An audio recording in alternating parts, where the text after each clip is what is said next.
Hello everyone, welcome back to a python course. मैं हूं अंकिता और आज हम पाइथन डे 3 स्टार्ट करने वाले हैं। लास्ट लेक्चर में हमने पाइथन के बेसिक डेटा टाइप्स कंप्लीट किए थे। आज के लेक्चर में हम एक इम्पॉर्टेंट डेटा टाइप पढ़ने वाले हैं जिसका नाम है dictionary. So let's get started. Python में जब हमें डेटा को सिर्फ एक लिस्ट की तरह स्टोर नहीं करना होता है बल्कि हर वैल्यू के साथ उसकी एक पहचान या लेबल भी रखना होता है, तब हम डिक्शनरी का यूज़ करते हैं। डिक्शनरी डेटा को की और वैल्यू के पेयर के फॉर्म में स्टोर करती है। मतलब हर वैल्यू के साथ एक एसोसिएटेड की होती है। इसी की के हेल्प से हम बाद में उसे उस वैल्यू को एक्सेस कर सकते हैं। Now coming to the common usages of dictionary. अब समझते हैं कि डिक्शनरी का यूज़ कहाँ कहाँ किया जा सकता है। सबसे पहले यूज़ है एम्प्लॉयज़ और उनकी वेजेस को स्टोर करना। यहाँ एम्प्लॉय का नेम की हो सकता है और उसकी सैलरी वैल्यू हो सकती है। दूसरा यूज़ कंट्रीज़ और उनके कैपिटल्स को स्टोर करना है। यहाँ कंट्री की होगी और कैपिटल उसकी वैल्यू होगी। तीसरा यूज़ प्रोडक्ट्स या कमोडिटीज़ और उनकी प्राइसेस को स्टोर करना है। यहाँ प्रोडक्ट्स के नाम की हो सकते हैं और उसका प्राइस वैल्यू होगा। इन तीनों एग्जाम्पल्स से एक बात क्लियर होती है कि डिक्शनरी तब यूज़ होती है जब दो चीज़ों के बीच रिलेशनशिप स्टोर करना हो। नाउ कमिंग टू की कैरेक्टरिस्टिक्स ऑफ डिक्शनरी। अब डिक्शनरी के इम्पॉर्टेंट कैरेक्टरिस्टिक्स को समझते हैं। की मस्ट बी यूनिक, मतलब डिक्शनरी में हर की यूनिक होनी चाहिए। मतलब एक ही की को दो बार यूज़ नहीं कर सकते। अगर सेम की दोबारा लिखी जाएगी तो पहली वाली वैल्यू रिप्लेस हो जाएगी। वैल्यूज़ कैन बी डुप्लिकेटेड, लेकिन वैल्यूज़ डुप्लिकेट हो सकती हैं। अगर दो अलग कीज़ की वैल्यू सेम हो तो पाइथन उसमें कोई प्रॉब्लम नहीं करता है। की मस्ट बी इम्यूटेबल। इसका मतलब है डिक्शनरीज की कीज़ इम्यूटेबल डेटा टाइप की होनी चाहिए। जैसे इंटीजर, स्ट्रिंग और टपल को की बना सकते हैं। Values can be any data type, मतलब वैल्यूज़ पर कोई रिस्ट्रिक्शन नहीं होती है। वैल्यू इंटीजर भी हो सकती है, स्ट्रिंग भी हो सकती है और किसी भी डेटा टाइप की हो सकती है। फास्ट डेटा लुकअप, मतलब डिक्शनरी की एक और इम्पॉर्टेंट फीचर ये है कि ये की हेल्प से डेटा को बहुत फास्ट रिट्रीव करती है। इसलिए जब हमें किसी स्पेसिफिक वैल्यू को उसकी की के थ्रू एक्सेस करना होता है तब डिक्शनरी बहुत यूज़फुल होती है। अब देखते हैं डिक्शनरी का सिंटैक्स। यहाँ सबसे पहले डिक्शनरी का नाम लिखा गया है, उसके बाद कर्ली ब्रेसेस के अंदर की और वैल्यू लिखी गई है। की और वैल्यू के बीच में कोलन यूज़ होता है और अगर मल्टीपल की वैल्यू पेयर्स हो तो उन्हें कॉमा से सेपरेट किया जाता है। For example, temperature is equal to curly braces then Hyderabad and temperature in Hyderabad is 27, so we put colon and then we put comma to store multiple values like Chennai 32, Mumbai 42. Then we print temperatures. इस dictionary में तीन entries हैं। पहली की हैदराबाद है और उसकी value 27 है। दूसरी की चेन्नई है और उसकी की वैल्यू 32 है। तीसरी की मुंबई है और उसकी वैल्यू 40 है। जब हम प्रिंट टेम्परेचर्स एग्जीक्यूट करेंगे तो हमें पूरी डिक्शनरी आउटपुट में डिस्प्ले हो जाएगी। अब तक हमने डिक्शनरी क्या होती है और उसकी कैरेक्टरिस्टिक्स को डिटेल में समझ लिया। अब सबसे इम्पॉर्टेंट क्वेश्चन आता है कि डिक्शनरी बनाते कैसे हैं। पाइथन हमें डिक्शनरी क्रिएट करने के दो कॉमन मेथड्स प्रोवाइड करता है, जिसमें से पहला मेथड है built in function. Built in function का मतलब होता है कि ये फंक्शन पाइथन में पहले से ही अवेलेबल होता है, इसको अलग से बनाने की ज़रूरत नहीं पड़ती। बिल्ट इन डिक्ट फंक्शन का यूज़ करके हम डिक्शनरी क्रिएट कर सकते हैं। Creating an empty dictionary. सबसे पहले देखते हैं कि एम्प्टी डिक्शनरी कैसे बनाई जाती है। For example, my dict is equal to empty dict, print type of my dict and print my dict. Line first में हमने एक वेरिएबल बनाया है जिसका नाम माई डिक्ट है। असाइनमेंट ऑपरेटर इक्वल टू का यूज़ करके हम डिक्ट फंक्शन का रिजल्ट माई डिक्ट में स्टोर कर रहे हैं। ध्यान दीजिए कि डिक्ट के अंदर कुछ भी नहीं लिखा गया है, इसका मतलब एक बिल्कुल खाली डिक्शनरी क्रिएट कर रहे हैं। अभी इस डिक्शनरी के अंदर ना कोई की है ना ही कोई वैल्यू। लाइन 2 में हमने लिखा है print type of my dict. Type का काम होता है किसी भी ऑब्जेक्ट का डेटा टाइप बताना। यहाँ type of my dict check करेगा कि माई डिक्ट किस डेटा टाइप का ऑब्जेक्ट है और प्रिंट उस रिजल्ट को स्क्रीन पर डिस्प्ले करेगा। आउटपुट में क्लास डिक्ट प्रिंट होता है। इसका मतलब ये कंफर्म हो गया कि माई डिक्ट एक डिक्शनरी ऑब्जेक्ट है। अब हम सिर्फ डिक्शनरी को प्रिंट कर रहे हैं क्योंकि डिक्शनरी के अंदर अभी कोई डेटा नहीं है, इसीलिए पाइथन एक एम्प्टी डिक्शनरी शो करेगा। कर्ली ब्रेसेस का मतलब होता है कि डिक्शनरी क्रिएट हो गई है लेकिन उसके अंदर कोई की और वैल्यू स्टोर नहीं है। Now will see creating a dictionary with elements और कीवर्ड आर्ग्यूमेंट्स। अब हम डिक्ट फंक्शन का दूसरा यूज देखते हैं। इस बार हम एम्प्टी डिक्शनरी नहीं बनाएंगे, हम डिक्शनरी के अंदर डायरेक्टली की वैल्यू पेयर्स ऐड करेंगे। अब इन सभी पॉइंट्स को एक एक करके समझते हैं। Point 1 is pass key value pairs directly to dict. इसका मतलब है कि हम डिक्ट के ब्रैकेट्स के अंदर ही की और वैल्यू लिख सकते हैं, अलग से डिक्शनरी बनाने की ज़रूरत नहीं होती। Point 2 is keys must be valid Python identifiers. Python identifier का मतलब होता है एक वैलिड वेरिएबल नेम, यानी की का नाम पाइथन के नेमिंग रूल्स को फॉलो करना चाहिए। Point 3 is do not use quotes around keys. इस मेथड की सबसे इम्पॉर्टेंट बात यह है कि की के अराउंड कोट्स नहीं लगाए जाते हैं। अगर आप कीवर्ड आर्ग्यूमेंट यूज़ कर रहे हैं तो की को बिना कोट के लिखा जाता है। Point 4 is assign values using equal to operator. हर की के सामने इक्वल टू साइन लगाया जाता है और उसके बाद उसकी वैल्यू लिखी जाती है। For example, my dict is equal to dict Delhi is equal to 30, Hyderabad is equal to 20। यहाँ डिक्ट के अंदर दो की वैल्यू पेयर्स दिए गए हैं। दिल्ली पहली की है और उसकी वैल्यू 30 है, हैदराबाद दूसरी की है और उसकी वैल्यू 20 है। कॉमा का यूज़ करके एक की वैल्यू पेयर को दूसरे पेयर से सेपरेट करने के लिए यूज़ किया गया है। पूरा डिक्शनरी ऑब्जेक्ट बनकर माई डिक्ट वेरिएबल में स्टोर हो जाएगा। Line 2 is print my dict. अब हम डिक्शनरी को प्रिंट कर रहे हैं। आउटपुट में ध्यान दीजिए कि हमने इनपुट में कीज़ के अराउंड कोड्स नहीं लगाए थे, लेकिन प्रिंट होने पर पाइथन ऑटोमेटिकली कीज़ को स्ट्रिंग के फॉर्म में शो करता है, इसीलिए आउटपुट में दिल्ली और हैदराबाद कोड्स के अंदर दिखाई दे रहे हैं। Now coming to creating a dictionary using a list of tuples. अब हम डिक्शनरी क्रिएट करने का तीसरा तरीका समझते हैं। इस मेथड में हम डिक्ट फंक्शन का ही यूज़ करते हैं, लेकिन इस बार उसके अंदर कीवर्ड आर्ग्यूमेंट नहीं बल्कि लिस्ट ऑफ टपल्स पास करते हैं। सबसे पहले ये समझते हैं कि लिस्ट ऑफ टपल्स का मतलब क्या होता है। लिस्ट के अंदर बहुत सारे टपल्स होते हैं और हर टपल के अंदर दो वैल्यूज़ होती हैं। डिक्शनरी बनाते वक्त हर टपल को पाइथन एक की वैल्यू पेयर मान लेता है, यानी टपल का पहला एलिमेंट की बनेगा और दूसरा एलिमेंट वैल्यू बनेगा। Point 1 is past a list of tuples to dict. इस पॉइंट का मतलब है कि डिक्ट फंक्शन के अंदर एक लिस्ट पास करनी है और उस लिस्ट के अंदर टपल्स होंगे। हर टपल डिक्शनरी का एक की वैल्यू पेयर रिप्रेजेंट करेगा। Point 2 is each tuple contains की वैल्यू। हर टपल के अंदर सिर्फ दो वैल्यूज होंगी, पहली वैल्यू की होगी, दूसरी वैल्यू उस की करस्पॉन्डिंग वैल्यू होगी। Point 3 is keys can be strings, numbers और टपल्स। डिक्शनरी की की सिर्फ स्ट्रिंग ही नहीं होती है, की नंबर भी हो सकती है और टपल भी की हो सकती है, यानी कि इम्यूटेबल डेटा टाइप होनी चाहिए।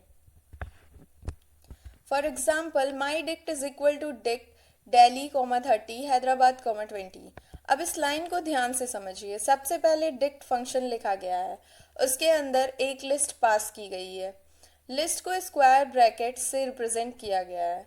इस लिस्ट के अंदर दो टपल्स हैं। पहला टपल है दिल्ली 30। इस टपल में दिल्ली की है और 30 उसकी वैल्यू है। दूसरा टपल है हैदराबाद 20। हैदराबाद की है और 20 इसकी वैल्यू है। पाइथन इन दोनों टपल्स को रीड करेगा और उन्हें डिक्शनरी क्रिएट कर देगा। उसके बाद बनी हुई डिक्शनरी माई डिक्ट वेरिएबल में स्टोर हो जाएगी। Second line is print my dict. अब हम डिक्शनरी को प्रिंट कर रहे हैं। आउटपुट में दोनों की वैल्यू पेयर्स डिक्शनरी के फॉर्म में प्रिंट हो गए, यानी कोलन की और वैल्यू को सेपरेट कर रहा है और कॉमा एक पेयर को दूसरे पेयर से अलग कर रहा है। अब एक इम्पॉर्टेंट नोट ये है कि अगर डुप्लीकेट कीज प्रोवाइड की जाती हैं तो लास्ट वैल्यू प्रीवियस वैल्यू को ओवरराइट कर देती है। ओवरराइट का मतलब होता है पुरानी वैल्यू को हटाकर उसकी जगह नई वैल्यू स्टोर कर देना। ये डिक्शनरी का बहुत इम्पॉर्टेंट रूल है। For example, my dict is equal to A10, A50। यहाँ डिक्शनरी के अंदर एक ही की को दो बार लिखा गया है। पहली बार की A की वैल्यू 10 दी गई है, दूसरी बार वही की A की वैल्यू 50 दी गई है। अब सवाल ये है कि डिक्शनरी दोनों वैल्यूज़ को स्टोर करेगी या सिर्फ एक को। डिक्शनरी में टपल्स कीज अलाउ नहीं होती हैं, इसलिए पाइथन पहली वैल्यू को रिमूव करेगा बल्कि उसके ऊपर लास्ट वैल्यू लिख देता है। सेकेंड लाइन है प्रिंट माई डिक्ट। अब डिक्शनरी को प्रिंट करते हैं। आउटपुट में सिर्फ एक ही की दिख रही है और उसकी वैल्यू 50 है। 10 प्रिंट नहीं हुआ क्योंकि लास्ट वैल्यू ने प्रीवियस वैल्यू को ओवरराइट कर दिया। एग्जाम में ये क्वेश्चन बहुत पूछे जाते हैं कि डुप्लीकेट कीज होने पर क्या होता है। आंसर हमेशा याद रखिए, लास्ट वैल्यू ओवरराइट करती है। Now coming to method 2, creating a dictionary using curly braces. अब हम डिक्शनरी क्रिएट करने का दूसरा कॉमन मेथड देखते हैं। ये सबसे ज़्यादा यूज़ होने वाला मेथड है। इस मेथड में हम डायरेक्टली कर्ली ब्रेसेस का यूज़ करके डिक्शनरी बनाते हैं। डिक्शनरी डायरेक्टली कर्ली ब्रेसेस से क्रिएट की जा सकती है। हर आइटम की वैल्यू पेयर के फॉर्म में होता है। की और वैल्यू के बीच कोलन लगता है और मल्टीपल पेयर्स को कॉमा से सेपरेट किया जाता है। सिंटेक्स इज डिक्शनरी नेम वो वेरिएबल नेम है जिसमें डिक्शनरी स्टोर होगी, इक्वल टू असाइनमेंट ऑपरेटर है जो डिक्शनरी को वेरिएबल में स्टोर करता है। कर्ली ब्रेसेस बताते हैं कि हम डिक्शनरी क्रिएट कर रहे हैं। की 1 कोलन वैल्यू 1 का मतलब है पहली की और उसकी वैल्यू। इसी तरह की 2 वैल्यू 2 और की 3 वैल्यू 3 भी अलग अलग की वैल्यू पेयर्स हैं। हर पेयर के बाद कॉमा लगाया गया है ताकि पाइथन समझ सके कि अगला पेयर शुरू हो रहा है।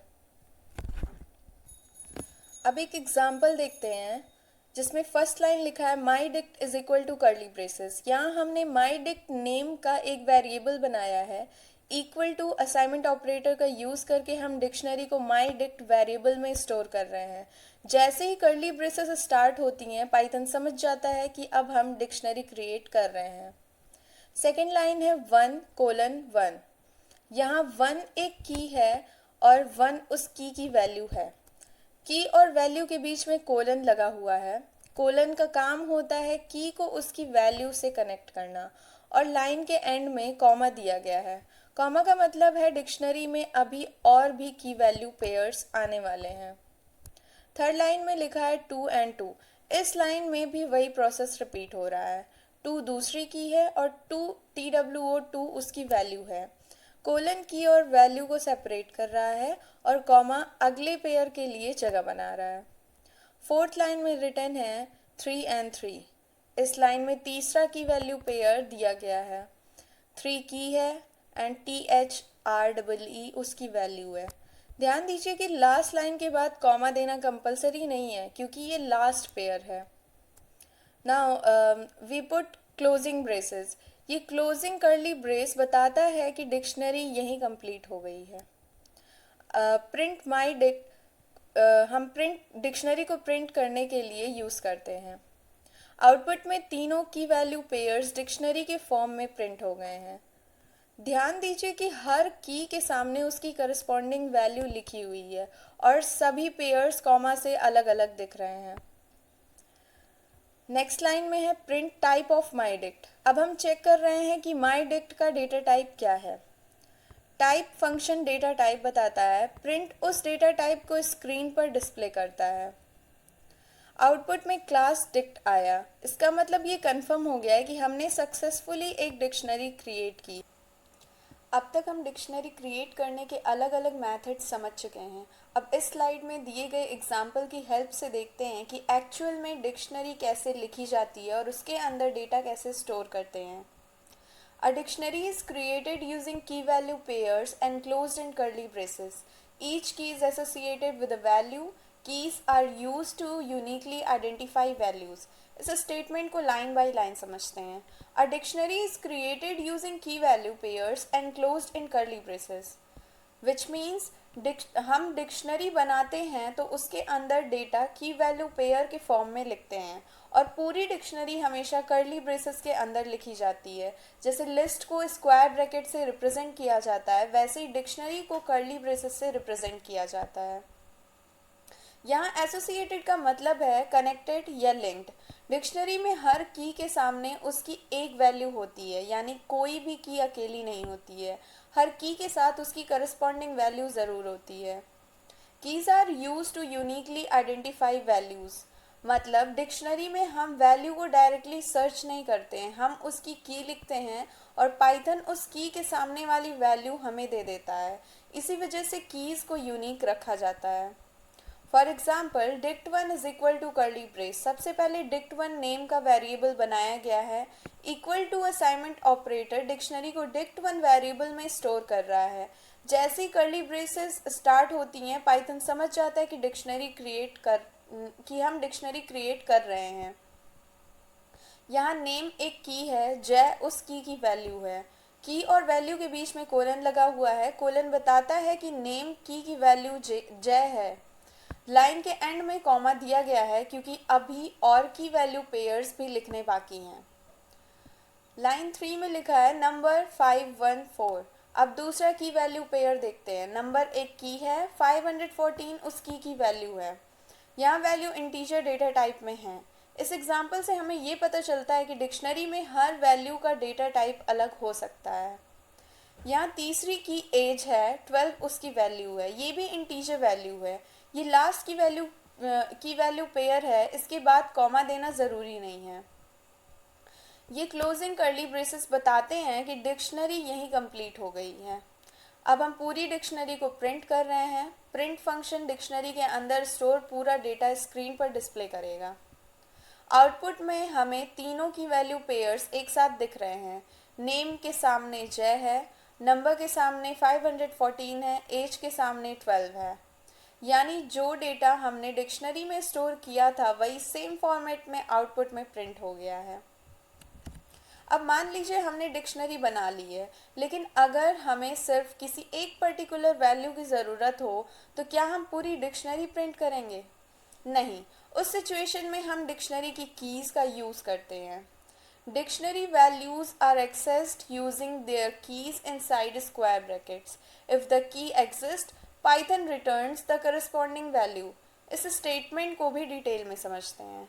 Dictionary values are accessed using their keys, इसका मतलब है कि डिक्शनरी में वैल्यू निकालने के लिए हमेशा उसकी की लिखी जाती है। डिक्शनरी में इंडेक्स नंबर का यूज़ नहीं होता, सिर्फ की का यूज़ होता है। इनसाइड स्क्वायर ब्रैकेट्स, जिस की वैल्यू चाहिए होती है उस की को स्क्वायर ब्रैकेट्स के अंदर लिखा जाता है। पाइथन उस की को सर्च करता है। अगर वो की डिक्शनरी के अंदर प्रेजेंट होगी तो पाइथन बिना किसी प्रॉब्लम के उसकी वैल्यू रिटर्न कर देगा। Python returns the corresponding value. Corresponding value का मतलब है कि उस की के सामने स्टोर की गई वैल्यू, मतलब की लिखो और पाइथन उसकी वैल्यू देगा। अब तक हमने समझ लिया है कि डिक्शनरी में वैल्यूज़ को एक्सेस करने के लिए कीज़ का यूज़ किया जाता है। अब इस कॉन्सेप्ट को एक एग्जाम्पल के साथ समझते हैं। Example is print dict1 age. सबसे पहले प्रिंट फंक्शन लिखा गया है। प्रिंट का काम होता है किसी भी वैल्यू को स्क्रीन पर डिस्प्ले करना। अब प्रिंट के अंदर dict1 लिखा हुआ है। dict1 वही डिक्शनरी है जो हमने अभी क्रिएट की थी। उसके बाद स्क्वायर ब्रैकेट्स दिए गए हैं। डिक्शनरी में जब भी किसी पर्टिकुलर वैल्यू को निकालना होता है तो उसकी की को स्क्वायर ब्रैकेट्स के अंदर लिखा जाता है। यहाँ स्क्वायर ब्रैकेट के अंदर एज लिखा गया है। पाइथन सबसे पहले dict1 डिक्शनरी के अंदर एज नेम की को सर्च करेगा। जब पाइथन को एज की मिल जाएगी तो वो उसके सामने स्टोर वैल्यू को रिटर्न करेगा। हमारी डिक्शनरी में एज की के सामने वैल्यू 12 स्टोर है, इसलिए आउटपुट में 12 प्रिंट होगा। आउटपुट इज गिवन एज 12, यानी हमने पूरी डिक्शनरी प्रिंट नहीं की, सिर्फ एज की वैल्यू प्रिंट हुई है। अब दूसरे स्टेटमेंट को देखते हैं। इस बार स्क्वायर ब्रैकेट्स के अंदर नंबर की लिखी गई है। पाइथन डिक्शनरी के अंदर नंबर की को सर्च करेगा, जब नंबर की मिल जाएगी तो उसके सामने स्टोर वैल्यू रिटर्न कर देगा, इसलिए आउटपुट में 514 प्रिंट होगा। आप देख सकते हैं कि सिर्फ की चेंज हुई है और आउटपुट भी उसी की के अकॉर्डिंग चेंज हो गया है। इसी वजह से डिक्शनरी में डेटा को एक्सेस करना बहुत आसान और फास्ट होता है। अब एक इम्पॉर्टेंट सिचुएशन को समझते हैं। अगर हम ऐसी की एक्सेस करने की कोशिश करें जो डिक्शनरी के अंदर है ही नहीं, तब क्या होगा? If a key is not present in a dictionary, Python raises a key error. Always ensure the key exists before accessing it. अगर डिक्शनरी के अंदर कोई की प्रेजेंट नहीं है और फिर भी हम उसे एक्सेस करने की कोशिश कर रहे हैं तो पाइथन एरर जनरेट करता है। इस एरर का नाम है की एरर। इसीलिए हमेशा ये इंश्योर करना चाहिए कि जिस की को हम एक्सेस कर रहे हैं वो डिक्शनरी के अंदर पहले से मौजूद हो। अगर की एग्जिस्ट नहीं करेगी तभी पाइथन उसकी वैल्यू रिटर्न अगर की एग्जिस्ट करेगी तभी पाइथन उसकी वैल्यू रिटर्न करेगा। फॉर एग्जाम्पल, यहाँ dict1 डिक्शनरी के अंदर प्लेस नाम की सर्च की जा रही है, लेकिन हमारी डिक्शनरी में सिर्फ नेम, एज और नंबर कीज थी। प्लेस नाम की कोई भी डिक्शनरी में कोई की नहीं थी। पाइथन पूरी डिक्शनरी चेक करेगा, लेकिन जब उसे प्लेस की नहीं मिलेगी तब वो प्रोग्राम को नॉर्मली कंटिन्यू नहीं करेगा। उस सिचुएशन में पाइथन की एरर रेज करेगा। यहाँ एरर मैसेज में भी प्लेस लिखा हुआ है। ये हमें बताता है कि एरर किस की वजह से आया है। एग्ज़ाम में अगर पूछा जाए कि नॉन एग्जिस्टिंग की को एक्सेस करने पर कौन सा एरर आता है तो आंसर होगा की एरर। अब मान लीजिए डिक्शनरी बन चुकी है, लेकिन बाद में हमें किसी की वैल्यू चेंज करनी पड़ जाए, बट हमें पूरी डिक्शनरी दोबारा लिखनी पड़ेगी? बिल्कुल नहीं। पाइथन हमें डिक्शनरी की वैल्यू अपडेट करने की भी फैसिलिटी देता है। अब देखते हैं, dictionary values can be modified by assigning a new value to an existing key. The key remains the same, only the values change. इस स्टेटमेंट को समझते हैं। यहाँ एक इम्पॉर्टेंट बात लिखी हुई है, सिर्फ वैल्यू चेंज होती है, की कभी चेंज नहीं होती है। मतलब हम एग्जिस्टिंग की के सामने नई वैल्यू असाइन कर देते हैं, पुरानी वैल्यू रिमूव हो जाती है और उसकी जगह नई वैल्यू स्टोर हो जाती है।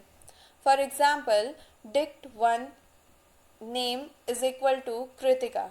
इस लाइन में सबसे पहले dict1 डिक्शनरी लिखी गई है, उसके बाद स्क्वायर ब्रैकेट के अंदर नेम की लिखी गई है। इक्वल टू साइन का मतलब है हम नई वैल्यू असाइन कर रहे हैं। कृतिका अब नेम की एक नई वैल्यू बन जाएगी। ध्यान दीजिए कि की नेम वही है, सिर्फ उसकी वैल्यू जैसे चेंज होकर कृतिका हो गई है। सेकेंड लाइन में रिटर्न है प्रिंट dict1। अब पूरी डिक्शनरी को प्रिंट करते हैं ताकि हम देख सके कि चेंजेस हुआ है या नहीं। आउटपुट में आप देख सकते हैं कि सिर्फ नेम की वैल्यू चेंज हुई है, नंबर और एज में कोई चेंज नहीं हुआ है। इस एग्जाम्पल से क्लियर हो गया है कि डिक्शनरी में वैल्यू को अपडेट करना बहुत इजी होता है। अब हमने डिक्शनरी बनाना सीख लिया है, लेकिन सिर्फ डिक्शनरी बना लेना ही काफ़ी नहीं है। अब हमें ये भी आना चाहिए कि डिक्शनरी के अंदर जो भी डेटा स्टोर है उसे एक्सेस कैसे करें। इस टॉपिक को एक्सेसिंग एलिमेंट्स ऑफ डिक्शनरी कहते हैं। Point 1 is written as dictionary data को की वैल्यू पेयर के फॉर्म में स्टोर करती है, यानी हर इंफॉर्मेशन किसी न किसी की के साथ जुड़ी होती है। अगर हमें कोई वैल्यू चाहिए होगी तो उसकी की का यूज़ करना पड़ेगा। पॉइंट 2 इज पाइथन 3.7 से डिक्शनरीज इंसर्शन ऑर्डर प्रिजर्व करती है। इंसर्शन ऑर्डर प्रिजर्व करने का मतलब है कि जिस ऑर्डर में आप डिक्शनरी में डेटा इंसर्ट करते हैं उसी ऑर्डर में वो डेटा प्रिंट भी होता है। यानी अगर आपने पहले नेम, फिर एज और फिर नंबर स्टोर किया है तो प्रिंट करते वक्त भी वही ऑर्डर मिलेगा। पॉइंट 3 इज डिक्शनरी के एलिमेंट्स न्यूमेरिकल इंडेक्स से एक्सेस नहीं किए जा सकते। ये पॉइंट बहुत इंपॉर्टेंट है। लिस्ट और टपल में हम इंडेक्स नंबर का यूज़ करते हैं, लेकिन डिक्शनरी में इंडेक्स का कॉन्सेप्ट नहीं होता है, यहाँ हमेशा की का यूज़ किया जाता है। पॉइंट 4 इज़ डिक्शनरी से वैल्यूज़ रिट्रीव करने के दो मेथड्स हैं। अब हम उन दो मेथड्स को एक एक करके डिटेल में समझेंगे। अब सबसे पहला मेथड है एक्सेसिंग वैल्यूज़ यूजिंग कीज़। ये डिक्शनरी का सबसे कॉमन और सबसे ज़्यादा यूज़ होने वाला मेथड है।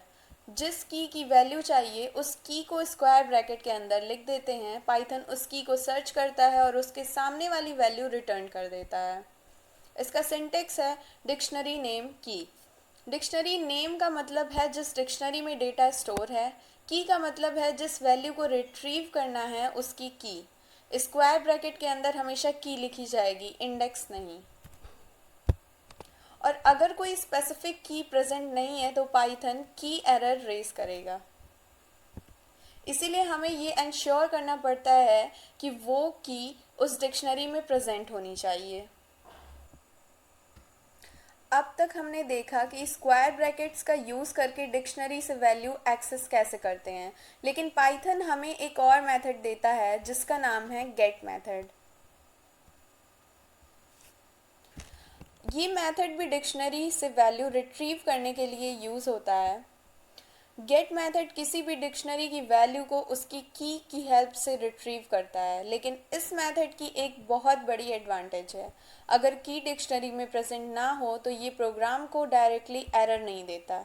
इसी वजह से बहुत से प्रोग्रामर्स गेट मेथड को प्रेफर करते हैं। इसका सिंटेक्स है डिक्शनरी नेम डॉट गेट की। सिंटेक्स सबसे पहले डिक्शनरी नेम लिखा जाता है। ये उस डिक्शनरी का नाम होता है जिसमें डेटा स्टोर होता है।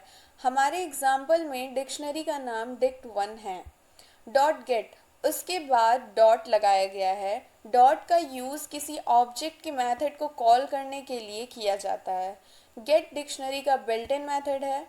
की ब्रैकेट के अंदर हम उस की का नाम लिखते हैं और जिसकी वैल्यू हमें चाहिए। पाइथन उस की को डिक्शनरी के अंदर सर्च करता है, अगर की मिल जाए तो उसकी वैल्यू रिटर्न कर देता है। For example print dict1 dot gate name. सबसे पहले प्रिंट फंक्शन लिखा गया है। प्रिंट का काम आउटपुट को स्क्रीन पर दिखाना होता है। उसके अंदर dict1 डॉट गेट नेम लिखा गया है। dict1 हमारी डिक्शनरी है।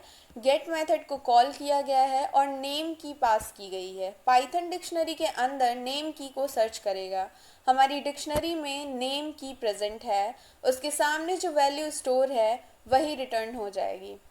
आउटपुट में जय प्रिंट हुआ है क्योंकि नेम की वैल्यू जय थी, और पहले वाले एग्जाम्पल की तरह हम वैल्यू अपडेट कर चुके होते तो यहाँ कृतिका प्रिंट होता। अब एक बहुत इम्पॉर्टेंट डिफरेंस समझिए। स्क्वायर ब्रैकेट और गेट दोनों वैल्यू रिट्रीव करती हैं, लेकिन दोनों का बिहेवियर अलग अलग होता है। अगर यूजिंग स्क्वायर ब्रैकेट्स अगर प्लेस की डिक्शनरी में नहीं होगी तो पाइथन की एरर जनरेट करेगा। Using get print dict1 get place. अब इसी की को गेट मेथड से एक्सेस करते हैं। पाइथन पहले प्लेस की को सर्च करेगा, लेकिन डिक्शनरी में ये की प्रेजेंट नहीं है।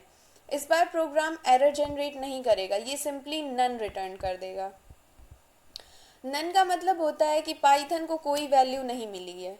प्रोग्राम भी बीच में स्टॉप नहीं होता। इसी वजह से जब हमें श्योर नहीं होता है कि की डिक्शनरी में है या नहीं है, तब गेट मेथड का यूज़ करना ज़्यादा सेफ माना जाता है। तो डिक्शनरी में हमने क्या क्या सीखा? सबसे पहले हमने समझा डिक्शनरी क्या होती है, उसके बाद उसकी कैरेक्टरिस्टिक्स, फिर डिक्शनरी क्रिएट करने के अलग अलग methods, dict function and curly braces दोनों से डिक्शनरी बनाना सीखा। उसके बाद डिक्शनरी की वैल्यूज़ को की हेल्प से एक्सेस करना सीखा। फिर देखा कि अगर की प्रेजेंट ना हो तो की एरर आता है। उसके बाद एग्जिस्टिंग वैल्यूज़ को अपडेट करना सीखा और फाइनली गेट मेथड के थ्रू सेफली वैल्यूज़ रिट्रीव करना भी समझ लिया।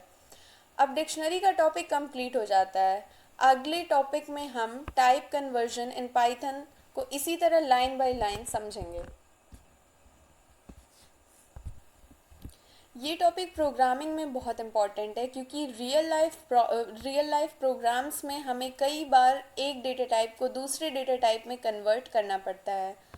तो सबसे पहले समझते हैं what is type conversion. Slide में लिखा है type conversion is the process of converting data from one data type to another. Python provides built in functions to perform type conversion easily. अब इस डेफिनेशन को ईजिली समझते हैं। Type conversion is a process of converting data from one data type to another. सबसे पहले conversion शब्द को समझते हैं। कन्वर्जन का मतलब होता है किसी चीज़ को एक फॉर्म से दूसरे फॉर्म में बदलना। प्रोग्रामिंग में डेटा अलग अलग डेटा टाइप्स में होता है, जैसे इंटीजर, फ्लोट, स्ट्रिंग, बूलियन और भी बहुत सारे डेटा टाइप्स। कभी कभी हमें इंटीजर को स्ट्रिंग बनाना पड़ता है, कभी स्ट्रिंग को इंटीजर बनाना पड़ता है और कभी इंटीजर को फ्लोट में कन्वर्ट करना पड़ता है। इसी प्रोसेस को टाइप कन्वर्जन कहते हैं। Python provides built in functions to perform type conversion easily. इस लाइन का मतलब है कि पाइथन हमें ये कन्वर्जन मैनुअली नहीं कराता है। पाइथन ने पहले से ही कुछ बिल्ट इन फंक्शंस दिए हुए हैं, हम सिर्फ उन फंक्शंस का यूज़ करते हैं और पाइथन ऑटोमेटिकली कन्वर्जन कर देता है, जैसे int, float, string, complex, art, CHR, hex, oct और इवल। आज हम इन सभी फंक्शंस को एक एक करके डिटेल में समझेंगे। अब हम टाइप कन्वर्जन का पहला फंक्शन पढ़ते हैं जिसका नाम है int function. The int function converts a value into an integer. The int function int function का काम किसी भी वैल्यू को इंटीजर में कन्वर्ट करना होता है, यानी अगर पॉसिबल होगा तो पाइथन उस वैल्यू को इंटीजर बना देगा। If base is not specified, Python assumes base 10। अब यहाँ एक नया वर्ड आया है बेस। बेस का मतलब नंबर सिस्टम होता है। अगर हम बेस नहीं लिखेंगे तो पाइथन ऑटोमेटिकली बेस 10 मान लेगा और बेस 10 को डेसिमल नंबर सिस्टम कहते हैं। The base parameter is used only when converting a string representing a number। ये लाइन बहुत इंपॉर्टेंट है। बेस सिर्फ तब यूज़ होता है जब इनपुट एक स्ट्रिंग हो और इस स्ट्रिंग के अंदर कोई नंबर लिखा हो। अगर इनपुट इंटीजर है तो बेस देने की ज़रूरत नहीं होती है। सिंटेक्स है int x comma base is equal to 10। Int function का नाम है, ये इंटीजर कन्वर्जन के लिए यूज़ होता है। x वो वैल्यू है जिसे हम इंटीजर में कन्वर्ट करना चाहते हैं। ये नंबर भी हो सकता है और स्ट्रिंग भी हो सकता है। Base is equal to 10। Base एक ऑप्शनल पैरामीटर है। ऑप्शनल का मतलब है कि इसे लिखना ज़रूरी नहीं है। अगर हम बेस नहीं लिखेंगे तो पाइथन खुद ही बेस 10 मान लेगा। अब बात करते हैं पैरामीटर्स की। x नंबर और स्ट्रिंग टू कन्वर्ट, इसका मतलब x में हम नंबर भी दे सकते हैं और स्ट्रिंग भी। बेस नंबर सिस्टम, स्लाइड में नंबर सिस्टम भी दिए गए हैं। बाइनरी के लिए 2, ऑक्टल के लिए 8, डेसिमल के लिए 10, हेक्साडेसिमल के लिए 16। अब इन्हें समझते हैं। अगर बेस 2 लिखेंगे तो पाइथन नंबर को बाइनरी समझेगा। अगर बेस 8 लिखेंगे तो ऑक्टल नंबर सिस्टम यूज़ होगा। बेस 10 का मतलब है डेसिमल नंबर सिस्टम और बेस 16 का मतलब है हेक्साडेसिमल नंबर सिस्टम। यानी बेस से पाइथन को पता चलता है कि नंबर किस नंबर सिस्टम में लिखा गया है। अब हम इसका एक एग्जाम्पल देते हैं क्योंकि इसी से आपको बेस का कॉन्सेप्ट भी क्लियर हो जाएगा। First line is s is equal to 0011। सबसे पहले एक वेरिएबल बनाया गया है जिसका नाम s है। इक्वल टू असाइनमेंट ऑपरेटर है जो राइट साइड वाली वैल्यू को लेफ्ट साइड के वेरिएबल में स्टोर करता है। अब राइट साइड में 0011 लिखा हुआ है। ध्यान दीजिए कि 0011 डबल कोट्स के अंदर लिखा गया है। जब भी कोई वैल्यू डबल कोट्स या सिंगल कोट्स के अंदर लिखी होती है, पाइथन उसे स्ट्रिंग मानता है। इसका मतलब यहाँ 0011 नंबर की तरह नहीं बल्कि एक स्ट्रिंग के रूप में स्टोर हुआ है। अब इस लाइन को देखते हैं। Print int s,2। प्रिंट का काम आउटपुट को स्क्रीन पर दिखाना होता है। इंट फंक्शन स्ट्रिंग को इंटीजर में कन्वर्ट करने की कोशिश करेगा। s वेरिएबल के अंदर 0011 स्टोर है। ये वही वैल्यू है जिसे इंट कन्वर्ट करेगा। यहाँ दूसरा पैरामीटर 2 दिया गया है, ये बेस को रिप्रेजेंट करता है। बेस 2 का मतलब बाइनरी नंबर सिस्टम, यानी पाइथन 001 को डेसिमल नहीं समझेगा, वो इसे बाइनरी मान कर कन्वर्ट करेगा।